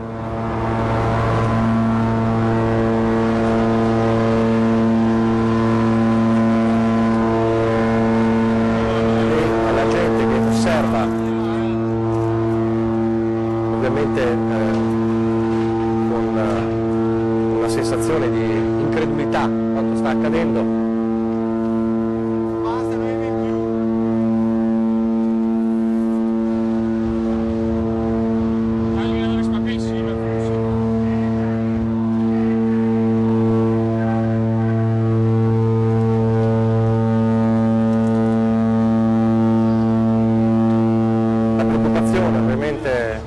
la gente. Questo è quello che si vede, insomma, dalla coda della nave, e è esattamente l'immagine speculare all'arrivo della MSC Opera alla banchina. Abbiamo l'intervista a Tommaso Cacciari raccolta dal nostro Filippo Fois, particolarmente arrabbiato evidentemente dopo quanto è successo. Sentiamolo. Cacciari, voi vi siete mobilitati immediatamente appena avete saputo di quello che era successo? Sì, noi siamo mobilitati da 6 anni permanentemente, perché questo è esattamente ciò che avremmo voluto evitare. Cioè il Comitato da 6 anni dice che queste navi sono non solo troppo grandi, troppo inquinanti, troppo devastanti dal punto di vista ambientale, diciamo architettonico sulle fondamenta della città, ma noi da sempre diciamo che sono troppo pericolose. 2 rimorchiatori non servono a nulla, noi l'abbiamo detto dall'inizio. 2 rimorchiatori sono una sorta di orpello estetico, ma non servono a rallentare eventuali avarie, non servono a correggere eventuali deviazioni di rotta. Oggi è la dimostrazione empirica. Condizioni meteo marine ottime, non c'è neve, non c'è vento, non c'è pioggia, non c'è tempesta, non c'è nulla. Un danno che succedono, un'avaria che può succedere, ha provocato un disastro sfiorato. Ci sono 2 feriti, 4 feriti, non lo so. Noi per fortuna non si è fatto male sul serio nessuno, ma oggi potevano esserci i morti in questa città, e i morti solo per tutelare gli interessi speculativi di queste enormi multinazionali finanziarie galleggianti, che stanno facendo i miliardi sulla pelle della città più bella del mondo, che si dà il caso sia anche la nostra città, dove noi viviamo con le nostre case e facciamo crescere i nostri figli. Ora è il momento di dire definitivamente basta. Ci hanno preso in giro per anni, dal Clini Passela, tutti i governi, del cambiamento e del non cambiamento, ci hanno preso in giro per anni, adesso basta. Sabato prossimo alle ore 16 facciamo una grande manifestazione di veneziani, di cittadini, che dica basta alle navi da crociere in laguna. Questi mostri pericolosi, inquinanti, devastanti devono stare fuori dalle bocche di porto. Secondo lei cambierà qualcosa dopo oggi? Io non lo so se cambierà qualcosa dopo oggi. Forse chi specula, la VTP, l'autorità portuale, il sindaco di questa città, tutti gli affaristi che mangiano attorno a questa vergogna delle navi da crociera, forse non gli basta neanche il disastro sfiorato per fermarsi. Sicuramente cambia qualcosa per tutti noi. Adesso iniziamo a fare sul serio, da adesso iniziamo davvero a non tollerare più la presenza di queste navi in laguna. Alternative ci sono, non ci sono, fatti loro, devono stare fuori dalla nostra città. Cosa dice anche il ministro? Toninelli è il re dei buffoni. Questi hanno preso voti anche speculando, anche cercando di approfittare, di parassitare il consenso di tantissimi cittadini non avi. Questi, i 5 Stelle, si sono sempre dichiarati addirittura più non avi del Comitato No Grandi Navi. Hanno preso molti voti anche qua sul territorio sulla questione di allontanare le navi dalla laguna. Sono al governo, hanno tutti i ministeri competenti e non hanno fatto nulla. Toninelli è uno di quelli che ha la responsabilità sulla coscienza di quello che è successo oggi e di quello che poteva succedere. Toninelli è uno, assieme al sindaco, assieme al presidente dell'autorità portuale, assieme alle autorità che non impongono la sicurezza vera, quella sicurezza vera, la capitaneria di porto nella nostra città. Toninelli è uno di quelli che ha la coscienza macchiata da quello che è successo oggi. Toninelli è uno dei principali responsabili di quello che è successo oggi. Hanno tutte le carte in mano per cambiare la situazione e non lo stanno facendo. È anche e soprattutto colpa sua.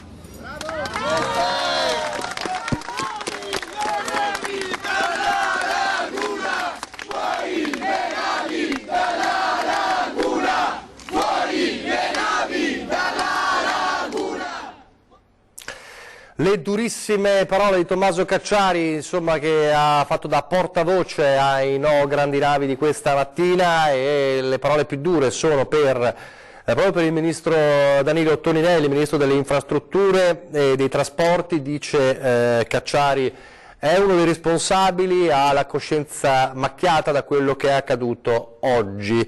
Queste le parole del No Grandinave. Allora confermato ore 16 di sabato prossimo la manifestazione dei No Grandinave. Avete sentito anche il tono forte di Cacciari, da ora in poi non tollereremo più questa situazione, che ci sia o meno una soluzione sono problemi loro, le grandi navi le vogliamo fuori da Venezia. Questa è la posizione molto radicale evidentemente dei No Grandinavi, che va a cozzare con chi invece vuole le grandi navi fuori dalla Giudecca, fuori da Venezia, ma in una visione alternativa, lo scavo del canale Vittorio Emanuele. Questa è la soluzione istituzionale di Brugnaro per salvaguardare da una parte i posti di lavoro e dall'altra l'ambiente. I No Grandinavi invece sono più radicali in questo e dicono fuori completamente da Venezia, perché c'è anche un discorso ambientale, non solo di sicurezza dei passeggeri e dei veneziani. Ancora interviste raccolte dal nostro... ecco, mi avvertono che siamo in collegamento, e lo ringraziamo perché deve essere una giornata ovviamente abbastanza concitata anche per lui, il Ministro delle Infrastrutture e dei Trasporti, Danilo Toninelli. Buongiorno Ministro. Buongiorno a voi, buona domenica a tutti. Buongiorno, grazie allora di essere con noi. Allora, lei è una delle persone più citate, diciamo, oggi a Venezia, perché molti insomma chiedono che venga fatto qualcosa. Abbiamo letto il suo tweet di questa mattina in cui lei afferma la soluzione è vicina. Allora, ci spieghi intanto un po' di come ha preso di questa situazione, di cosa ha pensato quando ha visto quanto accaduto. Innanzitutto esprimo la vicinanza mia e di tutto il governo per quelle persone che hanno vissuto momenti di terrore, che hanno subito anche alcune ferite, alcune contusioni. Fatti che ovviamente non devono accadere in un dossier che riguarda la città più bella del mondo, che non merita di correre questi rischi. È uno dei tanti dossier, forse tra i più importanti, che sto gestendo, molto delicato, molto complesso, perché impegna trasversalmente tantissimi ministeri, non solo. Per citare solo i ministeri interessati, oltre al mio dei trasporti, c'è il Ministero ovviamente dell'Ambiente, il Ministero della Cultura, che sono ovviamente il Ministero del Turismo, tutti contemporaneamente interessati. Detto questo, andando al sodo, il Comitatone aveva, tra virgolette, partorito, analizzato 13 diversi progetti. Noi stiamo facendo sintesi con 3 progetti, Chioggia, San Nicola e Malamocco.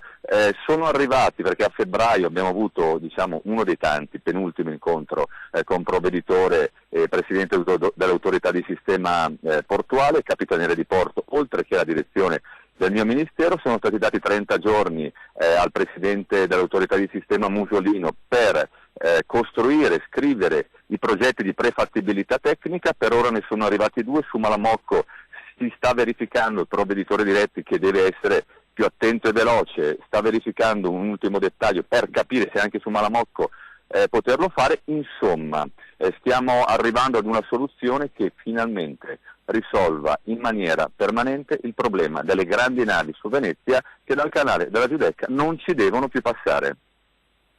Le rubo proprio pochi minuti, le leggo due parole del governatore Zaia, l'avrà sicuramente già lette, ma è una nota, dice: stiamo ancora discutendo dell'applicazione di un decreto che porta i nomi dei ministri Clini e Passera, quindi parliamo del 2011, le proposte della Regione, del Veneto, del Comune di Venezia per una viabilità delle grandi navi giacciono presso i ministeri interessati da anni, il Ministro delle Infrastrutture decida qualcosa, non si può più attendere. Il discorso è: c'era bisogno di arrivare a questo incidente per accelerare le cose?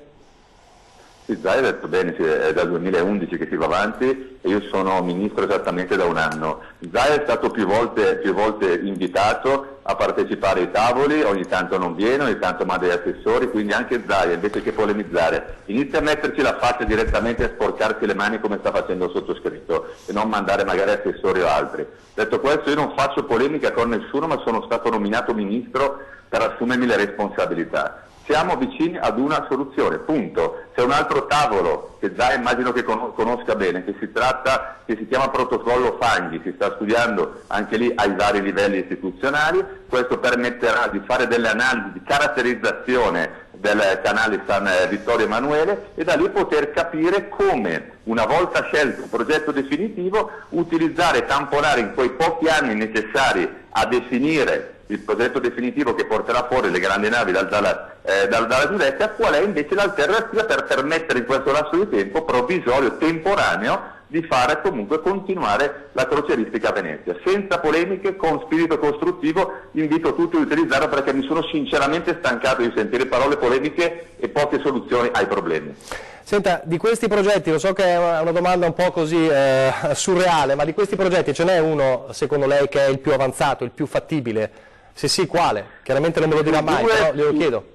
Su due per ora, io sento parlare tanto di Marghera, le dico in tutta sincerità che pensare di andare nel canale petroli, di incrociarmi con una nave che trasporta petroli, io che sono un turista, sinceramente non mi entusiasma più di tanto. Ci sono buone alternative, però ho imparato a dare le soluzioni quando ci sono tutti i dati scientifici sul tavolo, numerici sul tavolo, di fattibilità sul tavolo, e poi insieme decidere tutti assieme, senza polemiche ma con spirito costruttivo, perché i veneziani e Venezia meritano questo. L'ultima domanda, perché so che è molto di fretta, inevitabilmente le chiedo, lei lo so che non vuole sentire parlare di polemiche, però Tommaso Cacciari, i No Grandi Navi, dicono Danilo Toninelli è uno dei responsabili di quanto accaduto oggi, lei cosa risponde? Ma rispondo che io accetto tutti, ascolto tutti, ci mancherebbe altro. Io sono attaccato da chi dice sì e chi dice no, quindi evidentemente sto facendo un lavoro non di parte ma a favore dei cittadini. Una tempistica di quando si riuscirà ad avere il progetto definitivo, ci dia un tempo. Io penso che alla fine, tra 6 mesi, sarà completato tutto. Purtroppo lì c'è il problema della caratterizzazione, o meglio, il progetto definitivo lo avremo prima. Per partire dobbiamo aspettare purtroppo quelle verifiche che mi fa arrabbiare, negli anni non sono mai state fatte, che sono le caratterizzazioni, sono le verifiche scientifiche in quegli altri canali che devono essere l'alternativa provvisoria alla soluzione definitiva. Comunque siamo vicini ad una soluzione. C'è gente che magari lavora in silenzio e che non sbraita tanto, le soluzioni però arrivano. Le chiedo questo, quindi se non ho capito male, la scelta del progetto è vicina, ma poi la sua realizzazione è almeno 6 mesi, questo mi ha detto? No, allora ovviamente questi progetti lei sa perfettamente che ci vuole tempo. Quello che conta ora è dire si è aperto il cantiere per risolvere definitivamente il problema, cioè dove arrivano le grandi navi, perché noi vogliamo che la crocieristica mondiale torni ad essere, rimanga a Venezia, anzi che Venezia torni ad essere la meta principale della crocieristica mondiale. Ma la cosa fondamentale è, tracciata la soluzione, stanziati i fondi se necessari, perché le stesse grosse compagnie crocieristiche con cui abbiamo costantemente parlato sono disposte ad impegnare loro i fondi per il progetto, per chiudere il progetto. Quindi l'importante è partire, ovviamente ci vuole un po' di tempo perché le infrastrutture per essere create, gli appalti, le gare e quant'altro, ma ciò che mancava era una visione strategica che portasse ad una soluzione. Ci stiamo arrivando e penso che sia una buona notizia. Poi ovviamente il provvisorio, anch'esso fondamentale, è quello per cui noi possiamo partire con il progetto definitivo. Ok, grazie allora, grazie Ministro. Comunque diceva tempistica di 6 mesi, insomma, per arrivare alla definizione. Questo è perché la gente poi vuole capire anche le date. No, sulla soluzione definitiva, chiedo scusa, sulla soluzione definitiva di quale sarà il progetto alternativo, di dove andranno ad arrivare le grandi navi, ci mettiamo di meno. Di 6 mesi le stavo dicendo sulla caratterizzazione del canale Vittorio Emanuele, per capire come è possibile intervenire con i ragazzi di quel canale. Benissimo, grazie allora Ministro Danilo Toninelli, grazie per essere stato con noi in una giornata davvero particolare. Questo ci ha detto il Ministro Toninelli. Nel frattempo vi aggiorno sui feriti, c'è un lancio di agenzia sui feriti. L'agenzia ANSA continua a parlare di 4 feriti, c'è da stabilire esattamente la certezza del numero dei feriti, perché si passa da 5 a 4. Vi leggo il lancio di agenzia: sono 4 turiste straniere di età tra i 67 e i 72 anni le persone rimaste ferite nell'incidente tra la nave di MSC e un battello fluviale a Venezia. Di queste, una donna americana è stata già dimessa dopo le cure al pronto soccorso. Le altre 3, spiega la direzione dell'ULSAC, quindi questa è una nota ufficiale dell'ULS 3, sono una neozelandese e 2 australiane. Una di loro, una 67enne, in condizioni un po' più serie, viene valutata dai medici. Non sono gravi, hanno subito traumi ortopedici cadendo o fuggendo a terra al momento dello scontro. Si tratta di quelle persone che abbiamo visto in quel video cadere, o alcune di quelle che sono cadute poi dal ponticello. Quindi 4 turiste straniere, una donna americana già dimessa, le altre 3, una neozelandese e 2 australiane, e turisti ovviamente, di questo parliamo. Una 67enne in condizioni un po' più serie. Si tratta di traumi ortopedici, quindi fratture, contusioni varie, riportate appunto non nell'impatto, quindi non nell'impatto ma nella fuga. Quindi si sono ferite non nello scontro ma nella fuga per il panico, ovviamente. Ecco qua, questa è l'immagine chiave, è un'immagine che dura poco, casomai ecco, magari poi lo facciamo rivedere e vi indico il punto esatto, insomma, se non l'avete già visto voi, in cui si vedono 2 persone cadere dal ponticello per cercare appunto di salvarsi da questo mostro in avvicinamento. Probabilmente la conta dei feriti conteggia anche quella persona che abbiamo visto poco fa in quell'intervista realizzata dagli stessi attivisti del movimento No Grandinavi, quel lavoratore straniero che probabilmente si trovava invece sulla MSC Opera, che aveva una ferita al braccio molto, molto lieve. Eccolo qua, questo probabilmente è il 5° ferito che non viene conteggiato forse dall'ULSS, scusate, perché non è stato ricoverato, ecco. Quindi se il calcolo è giusto sono 5 feriti con 4 turiste e questo lavoratore appunto ferito. Allora, questo è l'aggiornamento sui feriti. Dovremmo sentire al telefono Lorenzo Maier fra poco, perché volevo capire se ci sono le parole, se ci può raccontare cosa ha detto il Patriarca di Venezia, l'accenno che ha fatto a quanto accaduto. Mi date un cenno se c'è Lorenzo Maier. Nel frattempo vi chiedo anche dalla regia di poter ricontattare il direttore Luigi Bacialli per un altro commento.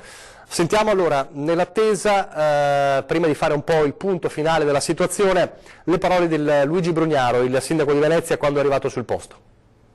Abbiamo avuto un incidente, è andata bene così oggi, però abbiamo avuto 4 contusi, un ferito, adesso stiamo aspettando le notizie. Prima le persone. Voglio ringraziare tutte le forze dell'ordine, capitaneria, ma anche tutti quanti gli uomini che si stanno prodigando per mettere in sicurezza. È l'ennesima dimostrazione che il canale della Giudecca non è più consentito, non è più pensabile che sia attraversato dalle grandi navi.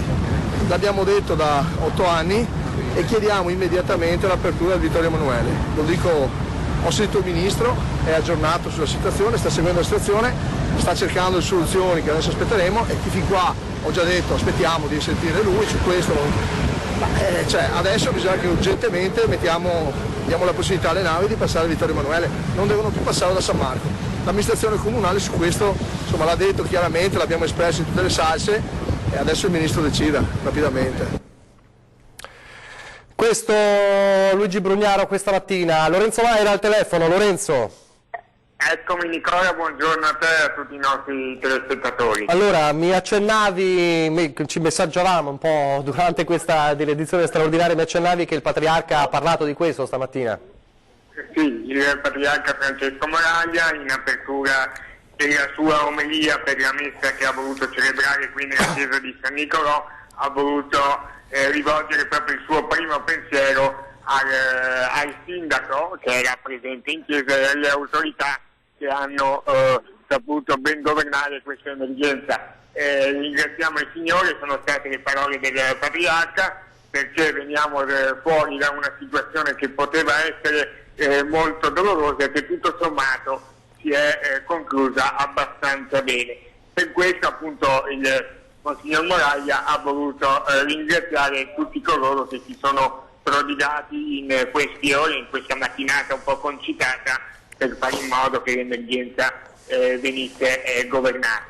Questo è stato il suo primo appunto pensiero nell'omelia, in cui poi ha il Vescovo ha usato parole importanti anche per quanto riguarda l'Europa e i confini dell'Italia. Ha detto qualcosa sulla soluzione, perché magari il Monsignor Francesco Moraglia spesso, il Patriarca di Venezia, interviene poi anche sull'attualità e spesso interviene anche con decisione proponendosi insomma con forza sulle soluzioni per Venezia. Il Patriarca in questa occasione, probabilmente anche per stemperare un clima che era già abbastanza teso anche in Chiesa, non ha voluto esprimere qualche opinione, però essere certi che nelle prossime ore, sicuramente passata l'emergenza, potrà in maniera più approfondita parlare di questo aspetto e non mancherà certamente di individuare anche qualche soluzione operativa. Diciamo che essendo la situazione ancora molto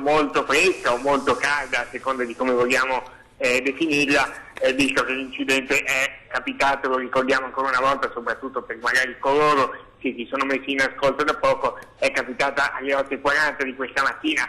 Tenete presente che il corteo acqueo che ha raggiunto il Nilo dal bacino di San Marco si è mosso circa un'ora dopo, e quindi anche il Patriarca non ha avuto modo magari di essere aggiornatissimo sulla situazione nel dettaglio. Ecco, veniva aggiornato dai suoi collaboratori, dal suo segretario Don Maurice Padian, dallo staff del sindaco con il capo di gabinetto Maurice Ceron, che lo hanno comunque rassicurato sul fatto che non ci fossero feriti gravi, però le informazioni che avevamo insomma erano ancora abbastanza generali, quindi per il momento nessuna proposta di soluzione, anche se posso dire, come mi sembra di capire abbiate già avuto modo di parlarne nella nostra diretta, il sindaco anche qui fuori dalla chiesa non ha mancato ancora una volta di chiamare in causa pesantemente il ministro. Ha detto è l'ora, interpellato dai cronisti che erano qui, verso le ore 13:10 finita la messa, ha detto è l'ora di decidere, non possiamo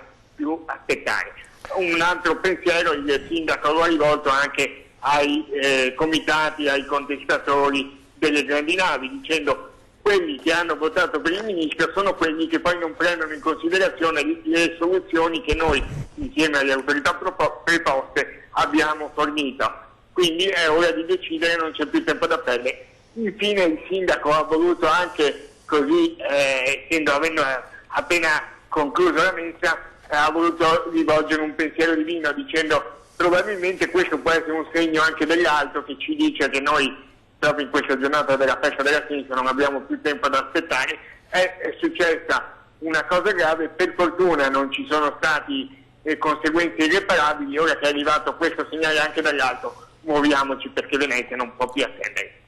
Lorenzo, ti chiedo questo, si vociferava anche di una conferenza stampa in comune del sindaco, ma la conferenza stampa posso dirvi così in diretta, visto che ho chiesto poco fa, il sindaco oggi non terrà nessuna conferenza stampa in municipio, proprio perché la situazione si è conclusa, adesso si è normalizzata e non era il caso poi di andare ulteriormente a ingigantire un episodio che comunque porterà Venezia sotto gli occhi di tutto il mondo, perché come sappiamo qui a Venezia basta che si muova una pietra e la risonanza che ha è mondiale. In questo caso si è mosso ben più di una pietra, insomma, ecco. Certo, ma appunto, visto che i fatti sono chiari, sono sotto gli occhi di tutti, oggi, almeno fino a questo momento, il sindaco ha confermato che non ci sarà nessuna conferenza. È probabile che invece nella giornata di domani ci possa essere magari anche un incontro con il ministro, visto che il sindaco ha detto di averlo sentito, di essere aggiornato, e comunque quindi nelle prossime ore certamente verrà data un quadro più complessivo. Ecco. Grazie davvero a Lorenzo Maier per i tuoi collegamenti, il tuo contributo davvero importantissimo. Grazie Lorenzo.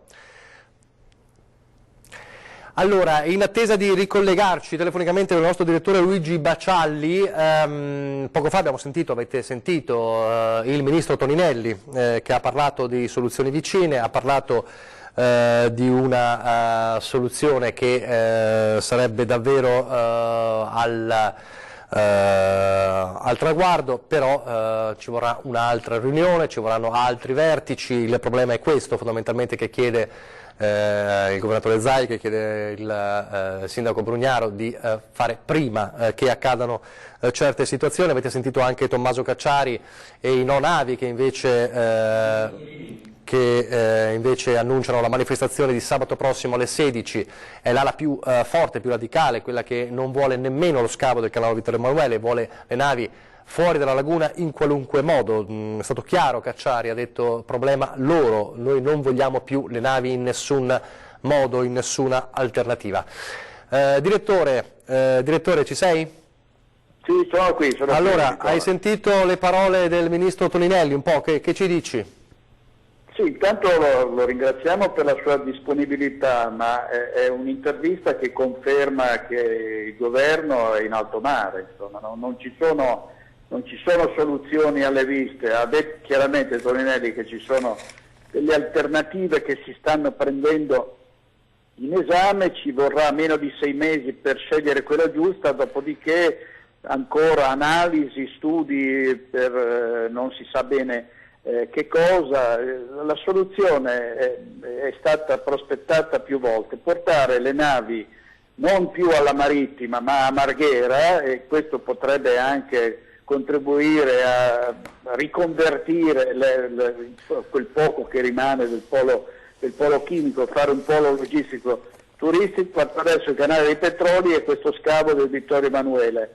Cacciari non vuole, le vuole fuori dalla laguna, questo significherebbe far perdere lavoro a 5.000 persone. Le si può portare comunque a Venezia attraverso il canale dei Petroli e al minor scavo possibile, diciamo, di questo Vittorio Emanuele, perché sappiamo che gli scavi producono poi aumenti di acque alte, sono ovviamente impattanti da questo punto di vista, ma l'importante è comunque non farle passare più davanti a San Marco, davanti a zone in cui appunto un'avaria può comportare danni gravissimi. Resta il fatto, come sappiamo, che navi di queste dimensioni dovessero appunto arenarsi o avere delle avarie gravi o rovesciarsi per vari motivi, produrrebbero danni ambientali enormi, perché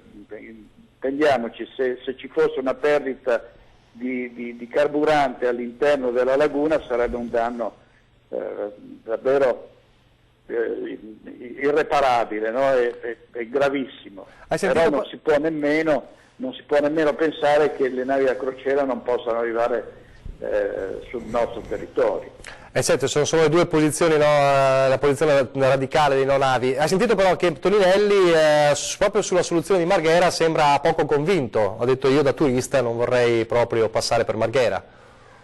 Ho capito, ma dove le porta? Hanno parlato anche di fare un porto offshore, che è qualcosa di interessante come proposta, anche se ne parla da molti anni, poco realizzabile, perché non si può tenere delle navi in mare aperto, fare un porto lì, in caso di maltempo ti immagini portare poi i turisti a Venezia, per cui quella a me sembra impraticabile. Se lui vuole mantenerle alla Marittima vuol dire che comunque entrano in profondità a Venezia, perché la Marittima a San Basilio, dove è successo l'incidente, è attaccata al centro storico. Sarebbe bene invece, a mio giudizio, un modesto parere, portarle più in là e riattivare un porto che è abbandonato, è lì dove ormai non ci sono più attività. È chiaro che ci sono problemi anche lì burocratici, di licenze, di via, eccetera eccetera, però insomma non si può, è la fotocopia delle questioni come l'autonomia e le grandi opere, cioè questi rallentano tutto, bloccano tutto. Adesso era il momento di decidere e prendere una decisione prima che accada qualcosa di più grave, no? Decidano almeno quali di queste soluzioni vogliono portare avanti, se no finisce come il Mose, che lì un'incompiuta in mezzo alla laguna hanno speso 5 miliardi e si spera che funzioni, e poi si parla della manutenzione che costerà chissà quanto. Ma Venezia, se va avanti così, prima o poi con i cambiamenti climatici, con l'innalzamento delle acque, va sotto di brutto e quindi anche lì vadano avanti in qualche modo. Sì, sembra la sensazione proprio di un problema, di qualcosa che entra in un ginepraio e non ne esce più, questa è la sensazione. Da direttore ti chiedo, e poi ti saluto, da direttore, che titolo faresti di una giornata così per Venezia?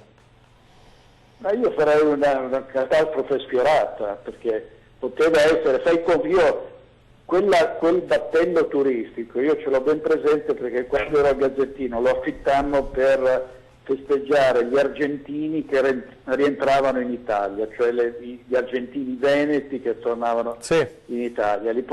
È una nave lunga 80 metri ed è bassa ma lunghissima, piena di gente, ci stanno sopra 300-400 persone. Cioè fosse stata piena e questa nave l'avesse centrata in maniera più diciamo diretta, sarebbe stata una strada. Un'ecatombe, certo.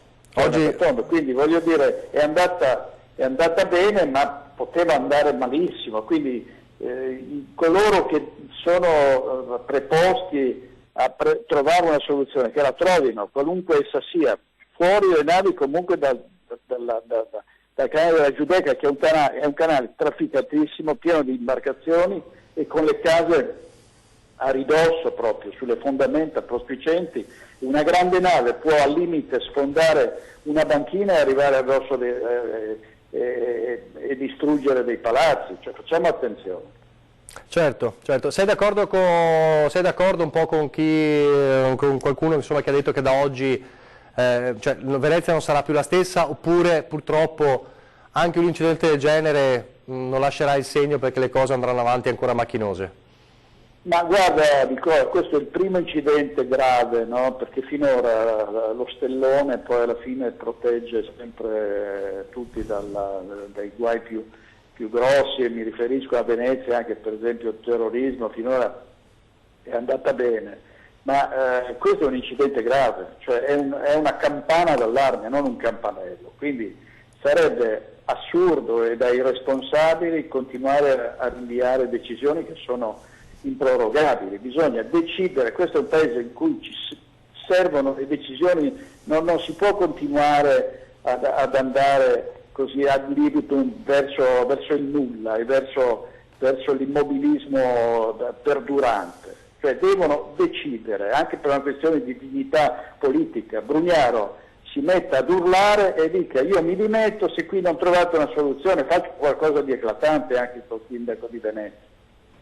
Certo, grazie direttore, grazie del tuo contributo, grazie mille. Grazie Nicola, a te. Allora, siamo quasi in chiusura, faremo adesso un po' il riassunto della situazione, vi faremo anche risentire le parole del ministro Toninelli. Tiriamo le somme di questa giornata davvero particolare per Venezia, forse una giornata appunto che potrebbe essere una svolta, chi lo sa. Ore 8:30, MSC Opera che arriva al Molo, arriva scusate all'imbarcadero di San Basilio, siamo alla Giudecca e accade questo. Facciamo sentire allora l'ultima volta il video più impressionante.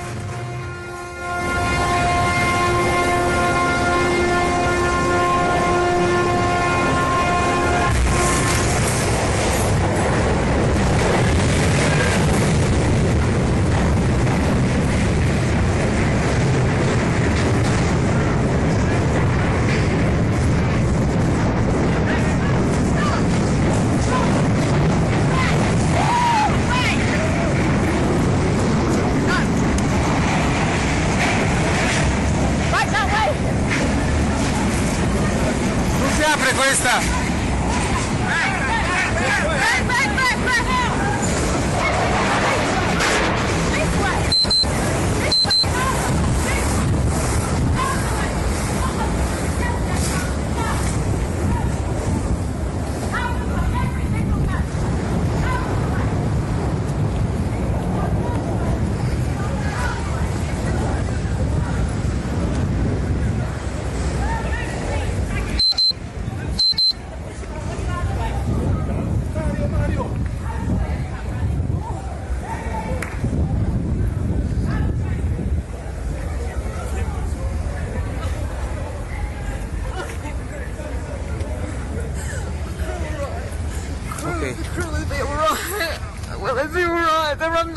somewhere. Okay. Oh. No, it's okay. Oh. Oh. Let's go, please. This way. Oh. It's okay. I don't know.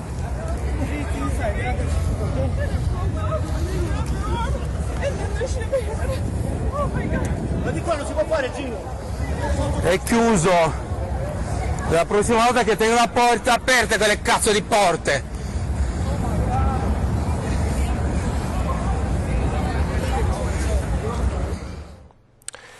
Questo accadeva alle 8:30, 8:40 circa, 8:30 l'inizio dell'avaria, 8:40 l'impatto. Un'avaria, come confermato da MSC, che non ha impedito di fatto alla nave, alla crociera, di fermarsi in tempo. Un cavo da traino tranciato perché era collegata a due rimorchiatori la nave, l'impatto con il lancione Gran Turismo River Countess.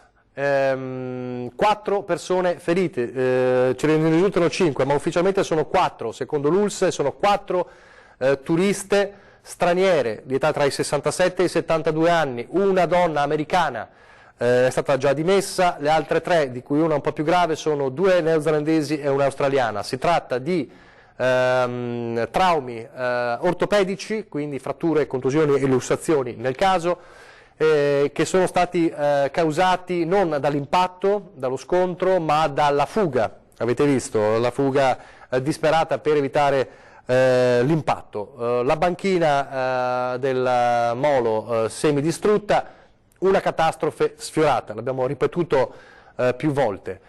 Vi facciamo risentire anche per l'ultima volta l'audio dall'interno della nave. Sentite. Mi aggiorna sulla situazione in corso? Cambio. Sì, è il pilota che parla, il comandante è impegnato sulla letta. Vuole parlare col comandante o posso fare da tramite io? Sì, si informa pure, ci dica pure lei. Allora, al momento siamo con la nave con la prua presumibilmente appoggiata al 29.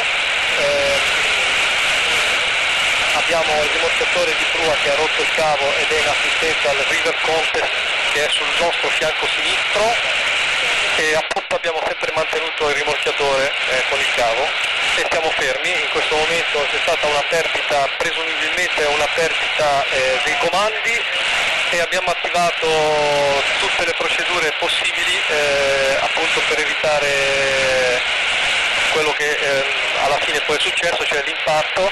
Abbiamo dato ordine di dare fondo alle 2 ancore e di agguantarle, abbiamo messo i rimorchiatori di prua in forza ad allargare lato opposto al 29 e quello di poppa in frenata a tutta forza per fermare l'abbrigo della nave, ma dal ponte non abbiamo compreso bene cosa sia successo con la macchina, perché a un certo punto non avevamo più... E 10 minuti fa siamo riusciti a metterci in contatto con il Ministro dei Trasporti, Danilo Toninelli. Allora rivediamo quando siamo riusciti a parlare con lui. Siamo in collegamento e lo ringraziamo perché deve essere una giornata ovviamente abbastanza concitata anche per lui, il Ministro delle Infrastrutture e dei Trasporti, Danilo Toninelli. Buongiorno Ministro. Buongiorno a voi, buona domenica a tutti. Buongiorno, grazie allora di essere con noi. Allora, lei è una delle persone più citate, diciamo, oggi a Venezia, perché molti insomma chiedono che venga fatto qualcosa. Abbiamo letto il suo tweet di questa mattina in cui lei afferma la soluzione è vicina. Allora, ci spieghi intanto un po' di come ha preso di questa situazione, di cosa ha pensato quando ha visto quanto accaduto. Beh, innanzitutto esprimo la vicinanza mia e di tutto il governo per quelle persone che hanno vissuto momenti di terrore, che hanno subito anche alcune ferite, alcune contusioni. Fatti che ovviamente non devono accadere in un dossier che riguarda la città più bella del mondo, che non merita di correre questi rischi. È uno dei tanti dossier, forse tra i più importanti, che sto gestendo, molto delicato, molto complesso, perché impegna trasversalmente tantissimi ministeri, non solo. Per citare solo i ministeri interessati, oltre al mio dei trasporti, c'è il Ministero ovviamente dell'Ambiente, il Ministero della Cultura, che sono ovviamente il Ministero del Turismo, tutti contemporaneamente interessati. Detto questo, andando al sodo, il comitatone aveva, tra virgolette, partorito, analizzato 13 diversi progetti. Noi stiamo facendo sintesi con 3 progetti, Chioggia, San Nicola e Malamocco, sono arrivati perché a febbraio abbiamo avuto uno dei tanti, penultimo incontro con provveditore e presidente dell'autorità di sistema portuale, capitaneria di porto, oltre che la direzione del mio ministero. Sono stati dati 30 giorni al presidente dell'autorità di sistema Musolino per costruire, scrivere i progetti di prefattibilità tecnica. Per ora ne sono arrivati 2, su Malamocco si sta verificando, il provveditore diretti, che deve essere più attento e veloce, sta verificando un ultimo dettaglio per capire se anche su Malamocco poterlo fare. Insomma, stiamo arrivando ad una soluzione che finalmente risolva in maniera permanente il problema delle grandi navi su Venezia che dal canale della Giudecca non ci devono più passare. Le rubo proprio pochi minuti, le leggo due parole del governatore Zaia, l'avrà sicuramente già lette, ma è una nota, dice: stiamo ancora discutendo dell'applicazione di un decreto che porta i nomi dei ministri Clini e Passera, quindi parliamo del 2011, le proposte della Regione, del Veneto, del Comune di Venezia per una viabilità delle grandi navi giacciono presso i ministeri interessati da anni, il Ministro delle Infrastrutture decide qualcosa, non si può più attendere, il discorso è: c'era bisogno di arrivare a questo incidente per accelerare le cose? Zai ha detto bene, è dal 2011 che si va avanti e io sono ministro esattamente da un anno. Zai è stato più volte invitato a partecipare ai tavoli, ogni tanto non viene, ogni tanto manda gli assessori, quindi anche Zai, invece che polemizzare, inizia a metterci la faccia direttamente e a sporcarsi le mani come sta facendo il sottoscritto e non mandare magari assessori o altri. Detto questo, io non faccio polemica con nessuno, ma sono stato nominato ministro per assumermi le responsabilità. Siamo vicini ad una soluzione, punto. C'è un altro tavolo che Zai immagino che conosca bene, che si chiama protocollo Fanghi, si sta studiando anche lì ai vari livelli istituzionali. Questo permetterà di fare delle analisi di caratterizzazione del canale San Vittorio Emanuele e da lì poter capire come, una volta scelto un progetto definitivo, utilizzare e tamponare in quei pochi anni necessari a definire il progetto definitivo che porterà fuori le grandi navi dalla Giudecca, qual è invece l'alternativa per permettere in questo lasso di tempo provvisorio, temporaneo, di fare comunque continuare la crocieristica a Venezia. Senza polemiche, con spirito costruttivo, invito tutti ad utilizzarlo perché mi sono sinceramente stancato di sentire parole polemiche e poche soluzioni ai problemi. Senta, di questi progetti, lo so che è una domanda un po' così surreale, ma di questi progetti ce n'è uno, secondo lei, che è il più avanzato, il più fattibile? Se sì, quale? Chiaramente non me lo dirà mai, però glielo chiedo. Su due per ora, io sento parlare tanto di Marghera, le dico in tutta sincerità che pensare di andare nel canale petroli, di incrociarmi con una nave che trasporta petroli, io che sono un turista, sinceramente non mi entusiasma più di tanto. Ci sono buone alternative, però ho imparato a dare le soluzioni quando ci sono tutti i dati scientifici sul tavolo, numerici sul tavolo, di fattibilità sul tavolo e poi insieme decidere tutti assieme, senza polemiche ma con spirito costruttivo, perché i veneziani e Venezia meritano questo.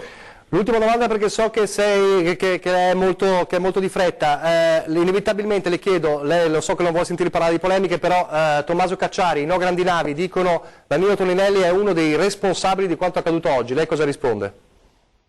Ma rispondo che io accetto tutti, ascolto tutti, ci mancherebbe altro. Io sono attaccato da chi dice sì e chi dice no, quindi evidentemente sto facendo un lavoro non di parte ma a favore dei cittadini. Una tempistica di quando si riuscirà ad avere il progetto definitivo? Ci dia un tempo. Io penso che alla fine, tra 6 mesi, sarà completato tutto. Purtroppo lì c'è il problema della caratterizzazione, o meglio, il progetto definitivo lo avremo prima. Per partire dobbiamo aspettare purtroppo quelle verifiche che mi fa arrabbiare, negli anni non sono mai state fatte, che sono le caratterizzazioni, sono le verifiche scientifiche in quegli altri canali che devono essere l'alternativa provvisoria alla soluzione definitiva. Comunque siamo vicini ad una soluzione. C'è gente che magari lavora in silenzio e che non sbraita tanto, le soluzioni però arrivano. Le chiedo questo, quindi se non ho capito male, la scelta del progetto è vicina, ma poi la sua realizzazione è almeno 6 mesi, questo mi ha detto?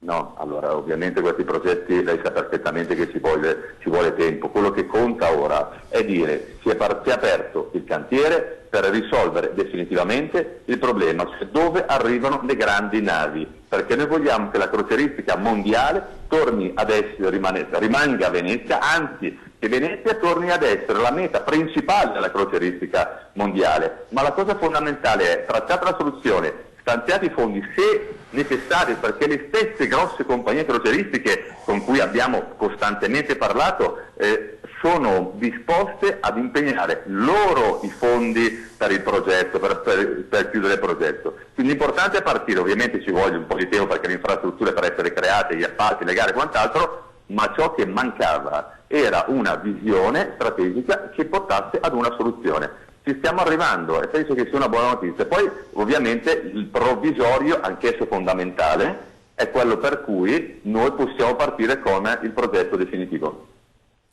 Ok, grazie. Allora, grazie Ministro. Comunque diceva tempistica di 6 mesi, insomma, per arrivare alla definizione. Questo è perché la gente poi vuole capire anche le date. No, sulla soluzione definitiva, chiedo scusa, sulla soluzione definitiva di quale sarà il progetto alternativo, di dove andranno ad arrivare le grandi navi, ci mettiamo di meno. Di 6 mesi le stavo dicendo sulla caratterizzazione del canale Vittorio Emanuele, per capire come è possibile intervenire con i ragazzi di quel canale. Benissimo, grazie allora al Ministro Danilo Toninelli, grazie per essere stato con noi. Queste dunque le parole del Ministro Danilo Toninelli poco più di mezz'ora fa. Siamo davvero in chiusura. Vi ricordo soltanto alle 16 il vertice in prefettura per fare il punto della situazione. La situazione però sta tornando operativamente alla normalità. Sabato prossimo invece alle 16, sempre alle 16 sarà la manifestazione dei no grandi navi. È il momento di fare i ringraziamenti ovviamente per chi ha reso possibile questa edizione straordinaria, a partire dal reparto tecnico. Allora, grazie ad Andrea Basso, Fabrizio Bazzoni, Paolo Arbato a Venezia e Alberto Piovesana ancora qui perché hanno reso possibile mettere in onda questa edizione straordinaria con tutti i contributi e anche ovviamente i collegamenti telefonici. Ringrazio Filippo Fois che è intervenuto più volte, ha raccolto per noi tante interviste importanti, ha realizzato molte immagini. Ringrazio Lorenzo Maier, anche lui il suo contributo fondamentale per avere tutte le informazioni possibili. Ringrazio il nostro direttore Luigi Bacialli che è intervenuto più volte insomma, anche per dare il suo parere, il suo commento insomma, sulla situazione. Ringrazio chi è stato con noi al telefono, dal Ministro Toninelli al Governatore Luca Zaia. Grazie a voi per averci seguito, abbiamo cercato di raccontare insomma, questa giornata che forse è una svolta per Venezia, speriamo sia una svolta per Venezia. Avete sentito Toninelli dice la soluzione è vicina, il riassunto di quello che è la voce dei veneziani è più o meno quello che ha detto il Governatore Luca Zaia. Il Ministro decida, ma decida subito, perché forse se capita un altro incidente del genere forse non saremo così fortunati. Grazie allora per averci seguito, se la regia è d'accordo io chiuderei e poi quindi vi saluto con queste immagini. Chiudiamo come abbiamo aperto, facciamo un'edizione circolare, chiudiamo con quel video così come abbiamo aperto. Grazie per averci seguito, ovviamente nei prossimi, a partire da domani in tutti i telegiornali ritorneremo a parlare di quanto accaduto e le inchieste in corso e le decisioni, le manifestazioni e le voci. Grazie per averci seguito in questa edizione straordinaria, di nuovo quel video con cui abbiamo aperto, grazie davvero.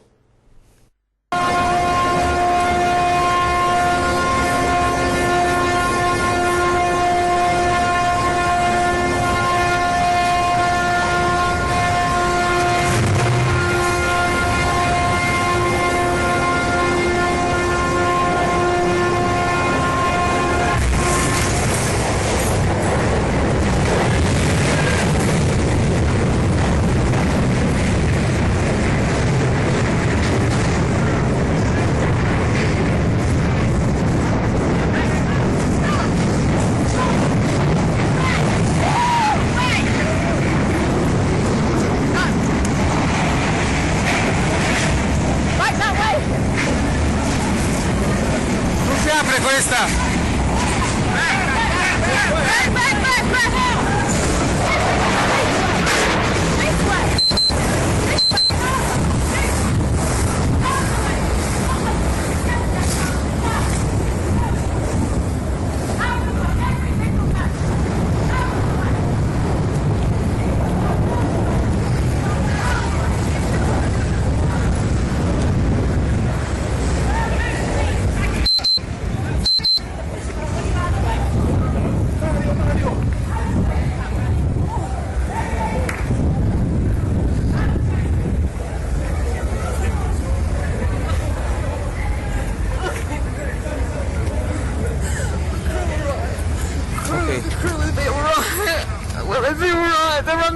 somewhere. No, it's okay. Let's go, please. This way. Thank you.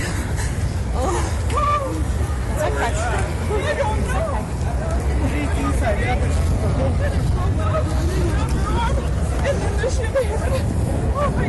Ma di qua non si può fare, Gino. È chiuso.